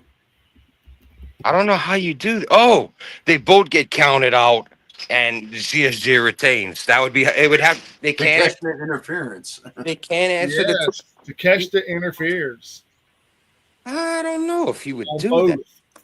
I could see Don Callis. I could see them both getting counted out, fighting in the crowd. I could see them both not being able to answer the 20 count in the ring and the bell rings, and that way everything stays the same. I could see that. I could see it because DQ. I'm going with double DQ. Now they would boo the fuck out of that in Europe because, but I mean they're gonna be pissed if it's like those 60-minute time limit draws that TK loves to do. I mean, they paying their money and it's forbidden door. They'd be pissed about that, but he don't care. I don't think he'd be pissed with 60-minute time limit. I don't think they'd be pissed at all, dude. I don't think they can go for an hour, but you know. No, I meant like the wasn't it Daniel Bryan and Omega that did it, and it went to a draw on TV, and everybody's like, "What?" 30-minute draw. It was Bryan Danielson and Heyman Adam Page, wasn't it? A few people. TK has done this with a few people to time limit draws, and the people were getting pissed. But two UK heroes, and it's like the match doesn't get a finale, or you're expecting a rubber match that never comes. That might be a little risky to piss off the UK with, because they're going to be mad if they're like, we don't get a conclusion to this in their minds a dream match. It is a dream match. I'm going with double DQ, man. That's the only thing that makes sense to me because I love Zack Sabre Jr. I think ZSJ is one of the most talented wrestlers in the world. I really do. ZSJ is great. He is, man. He's a great wrestler. And Nigel McGuinness, even though he don't have it anymore, I don't see him losing back-to-back championship matches like he did to Bryan Danielson. And that match was a shitty fucking match. What? They had a bad match, those two? Huh? Those two had a bad match? Well, yeah, Nigel came back, man, and Nigel took on Bryan Danielson after Bryan Danielson won the title from Swerve. I heard of that, but and shit, to me that was a great match. Even how it ended is like he's over there tapped him out, but he was like saying thank you, or something like that. I thought it hard that Daniel Bryan couldn't have a good match with somebody. Well, I mean, it wasn't yeah. All right, what's the next match? Yeah, we'll go to the next. We're going too long here. Sorry, gentlemen. I apologize. Hey, we Like, started that. We started damn near an hour early, and we 2 hours 29 minutes in. We're not murdering nobody. no, we're about the same time every week, man. So I mean, it is what it we is. started early and we're still gonna run late. Dude, we're AEW on this bitch. What you talking about, man? Yeah. All right, what's next? I'm gonna type it. Just give me a second.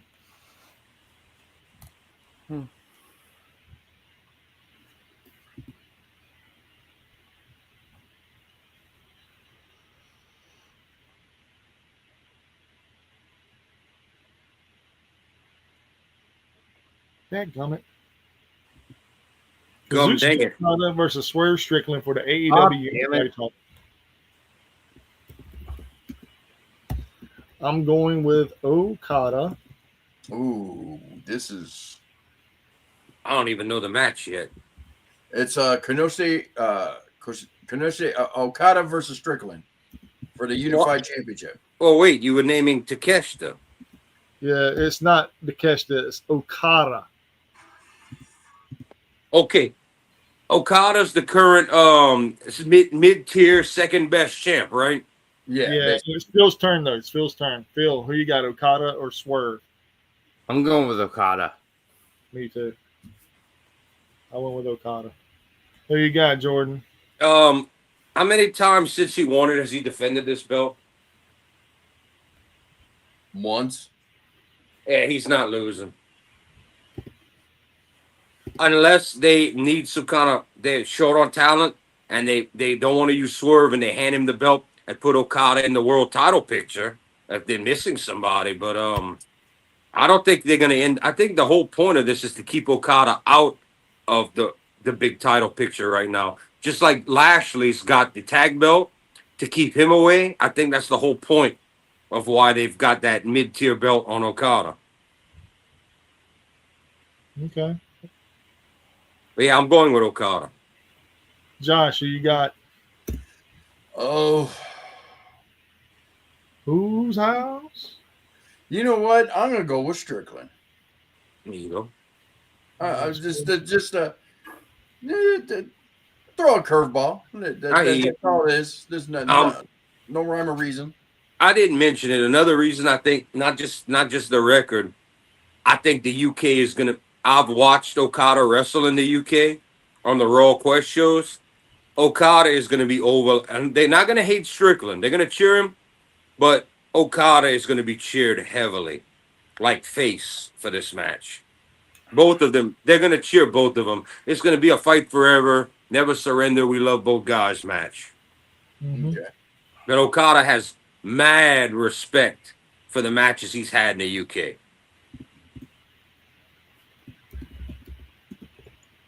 Ooh.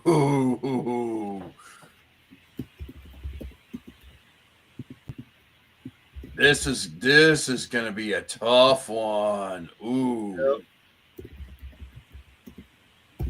Who you got, Josh? Tony Storm versus Athena for the AEW World Women's Champion. That's a tough one. That's an easy one for me. No, Me too. Man. I think they're as much as I want to pick Tony Storm, I think it's time they started pushing Athena. So I think it's going to be Athena winning to continue her winning streak. And I'm pretty sure she passed up Asuka by now. Yeah. So she passed up Goldberg and Asuka. Dude, she's an amazing woman, dude, and hands down. So you're going with Athena? Yeah, it's time for AEW to start pushing her, and if they're gonna do it, they're gonna do it at this one. I'm going with Athena as well, and I'm gonna tell you the reason why I'm going with Athena, because who else to have a better than to be a double champion and take it back and go face Mercedes Moné for that TBS title and beat her and have 3 belts: the Ring of Honor, the AEW Women's, and the TBS title. Well, I think somebody else is going to take the TBS title off Monet, but We'll see, man. Who you got, Phil? I'm gonna go with Tony. You going with Tony? Okay. Jordan, who you got? They are never going to push Athena if they consider her enhancement talent.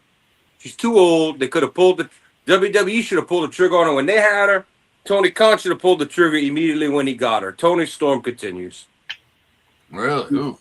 Ooh, we're like 50-50 on this one. I'm completely opposite of how Josh and Mike feel. I like Athena. She should have been pushed. She's that B-plus player. And I don't mean that in an ugly way. I mean it in the way Tony Khan looks at her. She is in Ring of Honor lifer. She's enhancement talent. She's not enough on main TV to get the push. And they don't plan. They're going to give it. They need somebody reliable and good that can take the L. Who you got? Who could take the L and make it look more convincing? Athena. She's a legit badass that will lose to hot on fire Tony Storm. Their biggest problem is going to be more than Monet, because with Monet you can make a new star. With Tony Storm, the problem's going to be who's good enough single-handedly to finally beat her and give her that L and take that title. That's going to be harder than Monet. You need an established talent to beat Tony. Monet, you need a top. I had one, but she went to WWE. Monet, you need a hot new prospect that could take your company into the future. Tony Storm, you need that experienced wrestler that's good enough to do it. All right. Now here comes the semi-main event of the evening. Hangman Adam Page versus MJF for the AEW World Title. Jordan, who you got? I haven't been watching the story. I haven't been keeping up with it, but because of the trouble MJF's been having, and to me it feels like Hangman just won yesterday, somebody's going to end up, some kind of swerve is going to happen where MJF does not get the belt and Hangman retains. Like, I understand if Hangman's a face, I get it, and they might not be cheating for him, but this might be where Lashley and the Hurt Syndicate come in, but somebody needs to screw MJF right here so Hangman, you can't, you're trying to build Hangman that finally have a good, decent title run, not a shitty one. You don't take the title off of him this quick. You don't. You got to have big stakes so he's fighting MJF, but you don't take it off of him this quick. Who you got, Josh? I totally agree with Jordan on this one. Hangman Adam Page. There's not. I don't need to debate it on that one. Hangman. Sorry, Mike. Yeah, Mike, you know what Mike's going to do, right, guys? What? What am I going to do? He's going to take MJF just because we all picked your boy. No, I'm taking Hangman, believe it or not. And I'll tell you why I'm picking Hangman. Do y'all remember Revolution earlier this year? No, I didn't watch it. Yeah. Okay, Revolution earlier this year had a poster of Hangman Adam Page, and MJF was in his head. And MJF won that match. They reviewed another poster 2 weeks ago with MJF and Hangman was inside his head. Mm. Dun dun dun. That's why I'm going with Hangman Adam Page. Okay. Now we get to the final freaking match of the evening, which is this is the 5-on-5. Okay. Yeah, it's gonna be I do not think that's going to be the main event. Oh yeah, dude, this is definitely the main event because it's a lights out match. Oh, that's what they always have to do those last? Well, I mean, yeah, kind of. Surprised they're not going to put the world title last, but okay, fucking Tony Khan. Tony Khan does shit differently than everybody else. Everybody knows. Okay, so we got Darby Allin, Kenny Omega, Will Ospreay, Tanahashi, and Kota Ibushi versus Moxley, Matt and Nick, Gabe Kidd, Claudio. Okay, so man, really, there's really no other matches with CMLL guys. I bet you that's gonna be 0 hours. I was getting ready to tell you, you throw the guys that can't speak English in 0 hour. Wow, that's fucking racist. No, that's what WCW used to do. You put the high flyers, the quick movers to get your show started. Yeah, Smart. what would always start off Nitros in the day when they were the most popular and most pay-per-views? You'd have the luchadors kicking the show off of your fast movers, your cruiserweights. Yeah, you really did. Yeah, I wasn't trying to be racist. I'm trying to be honest. Not you. I'm talking about the company is racist. Oh, well, Tony Khan doesn't care. He's like, yeah, I can always outpay CMLL. I can grab these guys whenever I want. If I don't like them, send them back to Mexico. Wow. Yeah, Tony fucking Khan. All he cares about is the money, and until you're injured.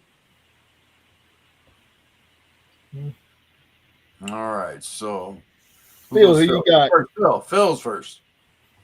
All right, let's see. I'm going with the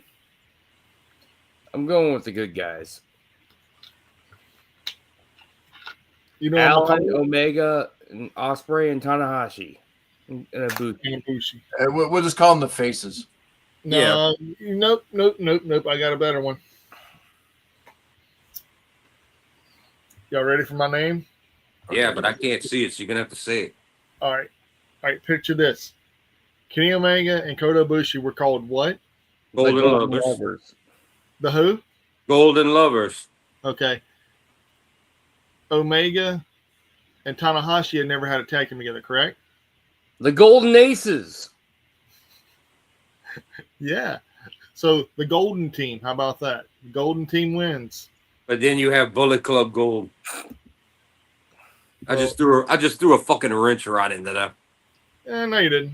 Fuck Bullet Gold Club. Bullet Club Gold. Hey, how dare you speak about Jay White like that, bro? Yeah. How dare you? Anyway, Mike. Jordan, who you got? This one's tough because A, we could send the people home happy. B, we could pick the rightful winners. I think Like I said, we can send people home happy, or we can pick the rightful fucking winners. yeah. You can let the fucking face team win and send everybody home happy, or like you said earlier, Jungle Jim Jack Perry comes out and the heel team with the Bucks wins, and that's what I'm going with. Oh, okay. So that right there is Death Bucks. I do think that there's a greater chance that Omega's team wins because send everybody home happy, and Nigel can't win, and the European chick ain't gonna win in her title match. So I'm going against the grain here. I think that the face team will win, but I think the heel team should win, and I think it's a great way to bring back Jungle Jim Joke Jack off Jack Perry. Okay, Cornette. Damn. Almighty, dude. He's the scapegoat, not Jungle Jack off anymore. He's a dumbass that fucked everything up. God almighty, He's a man. scapegoat. Fucking hell, dude. Jack Perry, if you ever watch us, dude, I'm sorry. That's all I can say is I'm fucking sorry. I like you, bro. Your dad was cool. Jungle Jack off. Hey, take some vitamins and hit the gym, Jack. Wow. Eat a Shit, hamburger. dude. Yeah, you look like a fucking joke. Jesus. I look more believable than you with my dad bod, not trained. Dude, that reminds me of the AAA guy, Nino Hamburguesa. Oh, good guy. I'll go with the Golden Team. Fuck. Golden Team? Jack Perry, you ever had to get in a ring with my dick soft would beat you. Good night, everybody. Bro, enough, man. God, That comment was not sponsored by W. This shit. I'm usually the one that says off the wall comments, man. Me. Shit. I'm sorry, dude. It's Jungle Jack Jim Dandy fucking Jack off Jack Perry. I'm sorry for laughing. It's funny, but it's not funny. It's funny as hell. Yes, But, it is funny. Because I said it, damn it. So let it be written. So let it be done. Dude, this is live as fuck. I love this shit. Yeah, Jungle Jim Jack off's gonna be hugging the Bucks. And Mox is gonna be like, yeah, Claudio's gonna be all there with his mouth thing. Oh god. So they're not gonna be able to use Wheeler Yuta in this match. Holy shit. Stop. No Wheeler. No Wheeler Yuta. No room for poor Wheeler. They had to put the cripples in this match. Dude, they ain't even using Danny Garcia in this match either. They have to. Yeah, they went with the cripples to hide them versus putting the healthy guys in. Well, they got to save Danny Garcia for the 0 hour versus Wheeler Yuta. Look at the fucking face team. Omega's burnout. Ibushi's been ill and looks nowhere near as good as he once could or move. The fucking mountain climber just came back from a big old injury before he went climb the fucking mountain, and he's the size of a toothpick. Who else we got on that team? Tanahashi can barely walk. He's gonna have a total of 5 minutes in the match on his feet. Ospreay and Ospreay, who's busted. Yeah, wonderful. They're gonna go down one by one until they can't move no more, and it's gonna be lucky if there's 2 men still on their feet. Then out's gonna come Slick Dick Jungle Jim Jack Perry and hug the Bucks. And yeah. Claudio's gonna have his mouth guardian. And then Mox is gonna be a motherfucker, Jim. Son of a bitch. Damn money, dude. He's better than I give her a pass because I'm broad. Yeah. Money, dude. Fuck it. Dude, I want to see going. I really son of a bitch. Make fun of Braun Strowman. Dude, I'm so going to hell for all this shit tonight. Oh my god. Bro, I swear next year, no title. We better get Ospreay and ZSJ, or I'm gonna go hunt Tony Khan down. You know what? I'm going. I already started putting it. Fuck it. We're going Golden Team. We're gonna send everybody home happy. Now, this is where it gets kind of interesting for me, because we've already talked about this whole card tonight. We talked about the whole fucking card. The best match of the night, in my opinion, has to be Kyle Fletcher versus Takahashi. Oh, easily. Yeah, I agree. Easily. That's gonna. It's Hiromu. It's Kyle Fletcher. This thing is gonna be like cruiserweights on crack. Match of the night. Now, I will say this debacle, this 5-on-5 craziness. I think it's gonna be able to hold attention because it's gonna be so much people going down. Mox had a 3-on-3 match like this in New Japan, and it was one of the best damn matches I saw all year. And it was just because it was that insane. So I mean, that could still probably name-wise that'll steal the show, but for pure wrestling talent, it's Kyle Fletcher and Hiromu. I say the sleeper of the night will be Okada versus Swerve. I don't know about a sleeper. That's probably going to be your second best match of the night with those two. Yeah. I would not underestimate either one of those two men. And I do think the crowd's going to be cheering them both. I think Okada's going to get more respect than he's got in a long time, and Swerve is going to be over because he's going to be over. I mean, it's the UK. Don't matter if you face a heel. Okada has the respect. Swerve has gained the respect. I think it's going to be like a dueling chant for both of them and fight for it. I think it's going to go over well.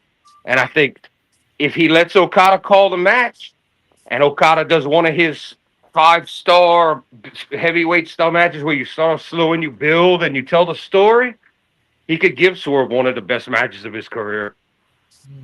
This could elevate Swerve even higher. So how about this then? Sleeper of the night. Mercedes, Alex Windsor, Persephone, and whoever's in Stardom. Yeah.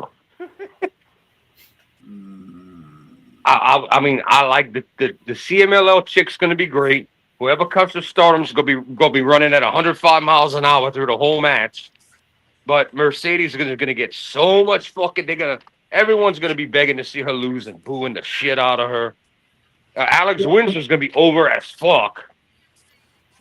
I'm almost tempted to change my pick on that one. Hey, I got a great question. Where the hell is Jamie Hayter? No one knows, man. What the fuck is that? That's who you should have had beat Tony. Set that up to beat Tony Storm when you were the UK. They completely shit the bed on that. She's injured right now. Yeah? Yeah, again. Oh, man. That woman's missing out on some years of her career. She could be a top AW. Okay, so what do y'all? All right, Jordan. Who is your sleeper of the night? Who is your sleeper of the night? What match do I think will be sleeper of the night? Yeah. I think a lot of people are gonna underrate the match we think is the best. I think a lot of people are gonna underrate Hiromu and Kyle Fletcher. You think But so? I think there's gonna be people that are gonna be like, "Oh, this ain't gonna be nothing special." They're gonna be like, "Wow, who the fuck's this Hiromu guy?" Like, yeah, he's the crazy fucker that was on his neck upside down. Mike, please, after he broke his neck. Yeah, that dude is a legit. I don't know where Phil is, but ask him. I mean, Hiromu is loved by anybody that's ever watched him. It don't matter what faction you like. Hiromu is just cool. He's weird. He's odd. He's cool. And Kyle Fletcher has been a star since we first saw him in New Japan, and we knew out of the tag team he would be the guy. He Oi, oi, oi. All right, Josh. What is your sleeper of the night? What match would be my sleeper of the night? Yeah. Ooh. Fart doctor. I want to go with one of the female matches. That's what I'm thinking too, man. I think that Tony Storm and Athena is going to be the sleeper. I think that's gonna be a banger. Oh, it's gonna be a banger. But out of all the other matches, I think it's going to be the sleeper of the night. Is like, well, I know it's going to be an awesome match, but I think it's going to be because it's technically was it Tony Storm's from England, right? Yeah. Yeah, but they're going to be screaming their asses off for Tony Storm. I don't see how you could call that a sleeper. Well, the sleeper of the night, man, to me, the sleeper of the night should be the match that you think that people are going to be into no matter what. I think the whole card is people are going to be into the whole fucking card. Oh, okay. I'm not. Oh, then I got it wrong. To me, a sleeper match is the match people are not going to think is going to be that great, and then they're going to be like, "Holy shit, I got my balls blown off." Well, yeah. That's what I thought too. Yeah, that's exactly what it is. But that's why I know these people are familiar with Kyle Fletcher, but they haven't seen Kyle Fletcher go with a New Japan talent that can that can hit hard and can fly like Hiromu. I got you. Hiromu legit could be moved up to heavyweight, and because he can fight like one, but he still can do cruiserweight. He's the all around guy, and I just don't think a lot of these AEW people are going to realize. You're getting ready to see one of the fucking best. And then Kyle, who is in New Japan, who understands the language, they can communicate in the match and make it even better. They're going to know what to say to each other and who's leading the match on what to call. They're going to have good communication. Because a lot of these Forbidden Door matches, there's no time for practice because everybody's traveling. There's not we get to go over our match and do all of this and that. It's you know your points and then you do the match. And when you've got people to see that women's match that they're all going to be different languages, that four-way women's match could end up being a clusterfuck. Because Mercedes doesn't know much Japanese. You've got the Mexican girl. You've got the Japanese girl. You've got the two that can speak English. We could see some misdirection and some battle royal looking shit in that four-way. No, man. Mercedes is brushing up on our Spanish, getting banged by the beast. So. Yeah. Okay, well, you got a point there, but but she calls him Poppy. Yeah, I could see her going for that kind of international flavor, but I think that the majority of the crowd are going to boo Mercedes and be praying for her to lose. I've had girls. Hell, dude, I've had some women that called me Poppy. Yeah, but you are known for liking exotic, non-plain women. You are known for liking the exotics. I just think fine. I just have a thing over where I'm more attracted to.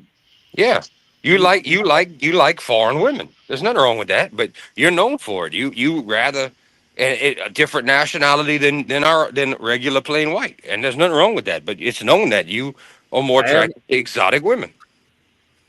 You know, I got a cousin like that. My sleeper of the night. I'm going with ZSJ and Nigel.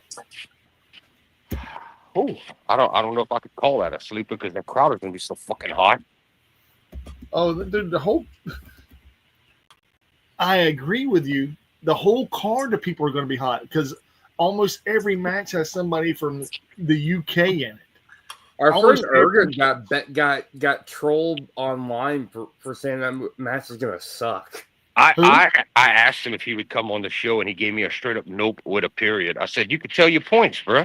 Tell him. He's like, "It doesn't matter. You guys know what I'm saying." Because he was like, "I'm getting destroyed about this shit with Nigel." I mean, that's like I said, man. I mean, I think it's going to be a sleep point, but I don't see it. I mean, I don't think you should let it get to him like that. You know, like I tried to tell him I'm half on his side. I understand where he's actually speaking with logic, and these other people are just like, "Oh, but this, but that." Yeah, I got a good one. How about we pick? I'm excited, but yet he has a point. I'm excited for the match, but yeah, he has a point though. I mean, it's nothing against how great Nigel McGuinness was. I mean, you're right. The problem is, it's yet again New Japan's getting dicked over and not getting a decent challenger. This happens almost every year at Forbidden Door. The AEW belt has a great contender, great champion. New Japan either has a good champion and a shitty challenger, or unbelievable, or a not great champion and a shitty challenger. AKA Sonata and Jungle Slim fucks up the ass, wank off Jungle Jack Jim Perry.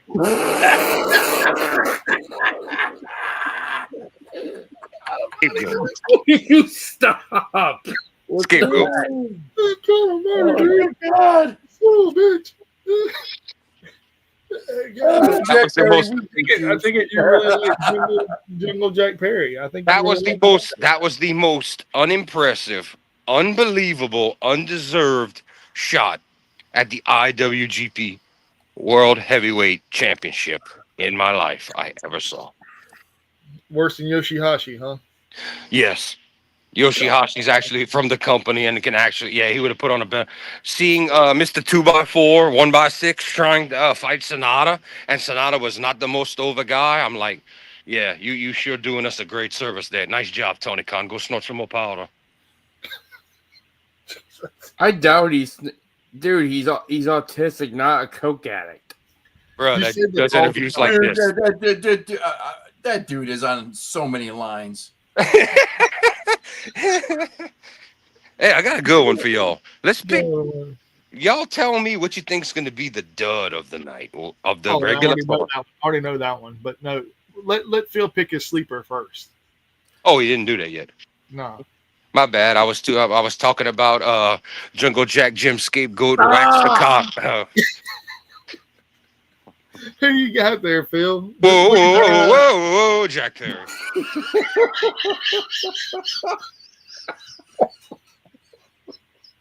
What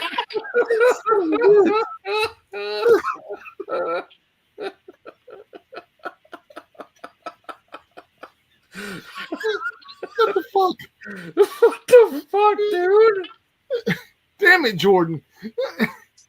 Phil, he just wasn't here to tell me to stop, so I kept going. All right, Phil. What match is a sleeper night for you? Which one's a sleeper for you, brother? Probably the let's see, probably the steel cage. You think that's going to be it? The sleeper of the night, the main event? I hate to say it, but yeah. I think that's going to be a very over match, even with all the injuries. Okay. That's where Mock shines. Mock shines in those kind of matches, and he's one of the three healthy people in the match. You man. All right. So the dud of the night, Jordan, pick the dud of the night.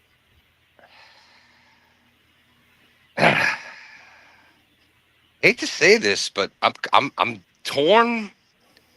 I'm torn between two matches, and I think both that tag team matches, aren't they? Huh? Both are tag team matches, aren't they? One is a one-on-one, and one is a four-way. Oh, I'm torn on the women's four-way because I think then they're not gonna be able to communicate, and it's gonna look like a shitty battle royal with a bunch of punches, and there might be some fuck-ups. But I'm also torn. I don't like the way MJF and Hangman work together. I don't find it's all that, and I think that's gonna be like the second to last match, and I think the crowd's gonna be very burnt out after cheering for Nigel and Alex Windsor and Okada and Swerve. I think they're gonna be so dead tired. They're gonna try to save some energy, then they're gonna come back alive for the 5-on-5 because it's gonna be all out anarchy. So I think we might get crowd fatigue by that point if it's the second to last match. We very well might. And don't know if they can be exciting enough. I know they can both. I know Hangman can go. I know MJF can go, but I think the crowd overall is going to have a hard time keeping up with that. I think just the placement in the night. I think it might be a slower paced match to start out. We're already going to see that kind of style with Okada and Swerve to start. I'm going to go MJF and Hangman as the dud. Whoa. I think the amount of wrestling we're going to get from the other talents, and ZSJ and Nigel are going to be fine grappling and doing that. Plus, it's just going to make it look so good, and it's going to be a local versus local. I think MJF and Hangman, neither one's from the UK. It's going to be like second to last matches. I think it's going to be like when Jericho and Triple H had to follow Shawn Michaels and Undertaker. That's what I think it's going to be like. So you think it's going to be the drizzling shits? I think it's going to be the poorest perceived match considering the stakes and who's involved. I think they're not going to be able to go at the pace of the rest of the show. I think it's going to be like a downgrade and then an upgrade for the final, plus the crowd fatigue. We have two winners for tonight. That and the shitty Beatles. What about I heard the Beatles are making some. I mean, they can't make anything. Whoever's responsible for releasing Beatles music, there's some kind of new release coming. Yeah, I heard that too. I don't know if it's a shitty Beatles. They suck. I'm not a big Beatles fan either. My era starts right after. About the Beatles, the shitty Beatles. There's a band called the Shitty Beatles. Oh, really? They shit all over the place? No, they suck. They live up to that name. Oh, okay. So they're like swinging from the Dick's Jungle Gym, Jack Perry. Whoa. Scapegoat. Cry me a river. Oh, fuck. Phil, who do you have for the dud of the night, man? The dud of the night? Possibly MJF and Hangman. Really? You going with him, huh? So Phil's calling us the drizzling shits too. Cool. I don't know. I swear. Could be wrong. I hope I'm wrong. I swear he hugs the Bucks. I'm gonna laugh at all of y'all if he calls that match and hugs the Bucks. I'm gonna laugh. You gotta give them what they want. Yeah. Josh, who you got, man, for the dud of the night? Cry me a river. Dud of the night, I'm sorry to say, is gonna be the 4-way. I just do not. Even though there's a hometown girl in there, I just don't see that one going over good. I just don't see it. Y'all are gonna hate me. He's gonna pick. Are you gonna go get your father? I gotta go against my father. Really? I don't think that Nick and Kip can give them a good match. Oh, I forgot that match was on the card. Yeah, that's how important that is. You might be right. You got Nick's Kip Saban and Nick. Well, yeah, I forgot about that. That could, and the other two are old. That could be a dud. I forgot. Yeah, Damn. The drizzling shits. I might have to change my pick because it's such a dud. I forgot that it was going on the card. I forgot that was a thing because Edge and Christian are dilapidated, and then you got these two guys with that no name that aren't good enough. You might be right. You know the messed up part. I can't even watch this fucking thing. I'm gonna be at a wedding, man. So I can't. I'm gonna get the results the next day. Oh, wow. Man. So does anybody want to change their pick to mine? I'm debating about that because it's such a dud. I forgot it exists. You know what? You might be right. I don't know. I mean, now what if they do a quick 8-10 minute match to where Edge and Christian could actually breathe and finish the match? Maybe they can make it look good. I don't know. Christian can still wrestle, man. Edge can still wrestle too. You know. You know what? I'm gonna stay where I'm at because that match is not gonna be late in the card. The crowd's still gonna have some energy. The crowd can make all the difference. I'm gonna keep mine with MJF and Hangman. I got you. Especially if it's the second to last match of the night. I really think the placement, if you put your match in that spot, I would definitely go with it, but I don't think they will. No. I think Edge and Christian's gonna be the opener. I think that's gonna be first. That's gonna be like first hour shit right there. It's either that one or the TBS Championship match. One of them two are gonna be the opener. Tony Khan's a brave fucker if he starts that thing off with Kyle Fletcher and Hiromu and expects everybody to follow. I think that's gonna be the third match of the night, though, man. That's the most New Japan match of the card. Yeah, I think that'd be like the mid match. I believe that they're gonna go on before the tag team titles. I think they're gonna go on before the IWGP title. I think they're gonna go on before the AEW Unified title. I think they're gonna go on before the AEW Women's title and the World title, and of course the Lights Out Steel Cage match. Well, I feel bad for matches like Edge and Christian and Hurt Business if they have to go after Kyle Fletcher and Hiromu. Like I said, man, the drizzling shits. It's going to be Edge and Christian versus Nick and Kip. You're going to win it or I'm going to win it. I don't know, man. Josh could win it too, though, because that four-way match, I think it did that one. Oh, one. yeah. I did. That was my second pick before I forgot that the Nick Wayne match even exists. There's a rumor going on that Jurassic Express might be coming back. Oh, dude, fuck God. Jesus. This doesn't have to do with a certain guy that swims through trees and basically Kill Switch and Jack Perry will be coming back. Oh, cry me a river. Yeah, they better not go back to that. Stop. Almighty, dude. Bring back Marco question for you, Jordan. You're dude. Who is worse? Who is worse? Baron Corbin or Jack Perry? Oh, damn you, bro. Bro, I've got Yoshihashi above both of them, so come on now. Damn. Good Lord, this is bad. Who do you have over them? I mean, really, who's the worst out of those two? For real. I actually think I could boo Jack Perry less than fucking Bald Eagle Corbin. Oh my God. Boring Corbin. If it was end of days like NXT Corbin with the spotlights and the original music, I'd be more. Yeah, I'd be more into that. But I did not care for how you say that when you dress when you're a man. I did not care for metrosexual Baron Corbin. I did not care for that. Like he looked like his vest all came from Jim Dandy, and he was the manager running the show. Oh yeah, he looked basically like a hipster. Yeah, he looked like a fucking metrosexual. Like he went to Goodwill and got all his vests from there, and he's all, hey, I'm cool. Hey. We used to have a guy like that. We used to have a guy like that in school, and he talked like he would dress like that. Dude, I went to college with dudes like hipster Baron Corbin. I was like, what is this guy? Those guys are utter douchebags. We had this one guy in school that would dress like that, and he would talk weird, and he would come, and my teacher would be like, "Yeah, he's a metrosexual. Y'all know what that is? Yeah, he's not gay, but he dresses like he's kind of gay."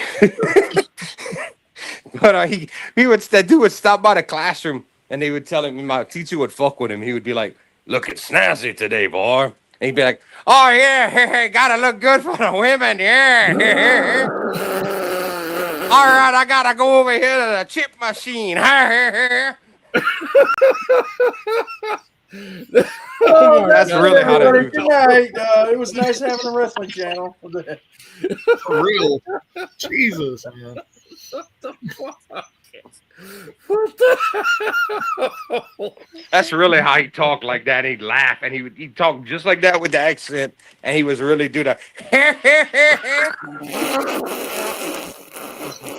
He sounded like a douchebag from South Park. Oh, and he had the goofy grin and the teeth and all that too. You know who else ain't on this card? And I just realized that. Besides Ricochet. Jericho? Oh, poor Ricochet. Hey, poor Speedball Mike Bailey. And I bet you that's all going to be 0 hour shit. I guess you could thank MVP for that shit, huh? Yeah, because he has legit beef with him. Yep. I don't think that's legit, man. I think it's all bullshit. I think MVP's looking down on people and being like, my guys need to fight champ, especially when JD from NY was like, I agree with him. They shouldn't be losing to bums. I'm like, fuck you, bro. Speedball Mike Bailey is awesome. Yeah, he is. Now, don't get me wrong. He wrestles barefoot, so if I stepped on his big toe with my boots, he would lose instantly, but it's not real life.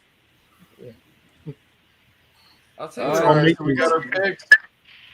All right, gentlemen. Y'all ready to call it a night? 3 hours? Bring up 3 fucking hours, gentlemen. 3 hours at over 10 minutes. Fuck. Ladies and gentlemen, if you're not watching Ringside Rants, You're doing life wrong, brother. damn right. And they're not just food to eat and digest through your mouth. We're also food for the ears, baby. fucking right we are, man. And Jordan, as always, Yeah, as always, what's mine is mine, but what's yours is mine too. And always remember, Jungle Jim Jack slinging dick swinging from cock. And fuck that dude. Oh, Shut the fuck up. Cry me a river.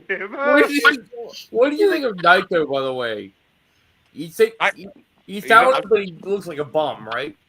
Naito, I might not be the biggest Naito fan, but hey, Naito's at least a talent. Jungle Jack, Jim, Slim, Dick, fucking, they ain't got nothing. Eat a burrito, eat a hamburger, go to the gym, take some supplements, try to be a man. He looks like a bum, but he wrestles great. Yeah, Naito's blind and he can out wrestle Jungle Jack Jim, a fucking asshole. whatever, man. All right, anybody got a fun fact? Yeah, fuck Jack Perry. Wow. Never piss in the wind. Hope you don't electric fan. This is the way. Somebody tell Jack Perry go back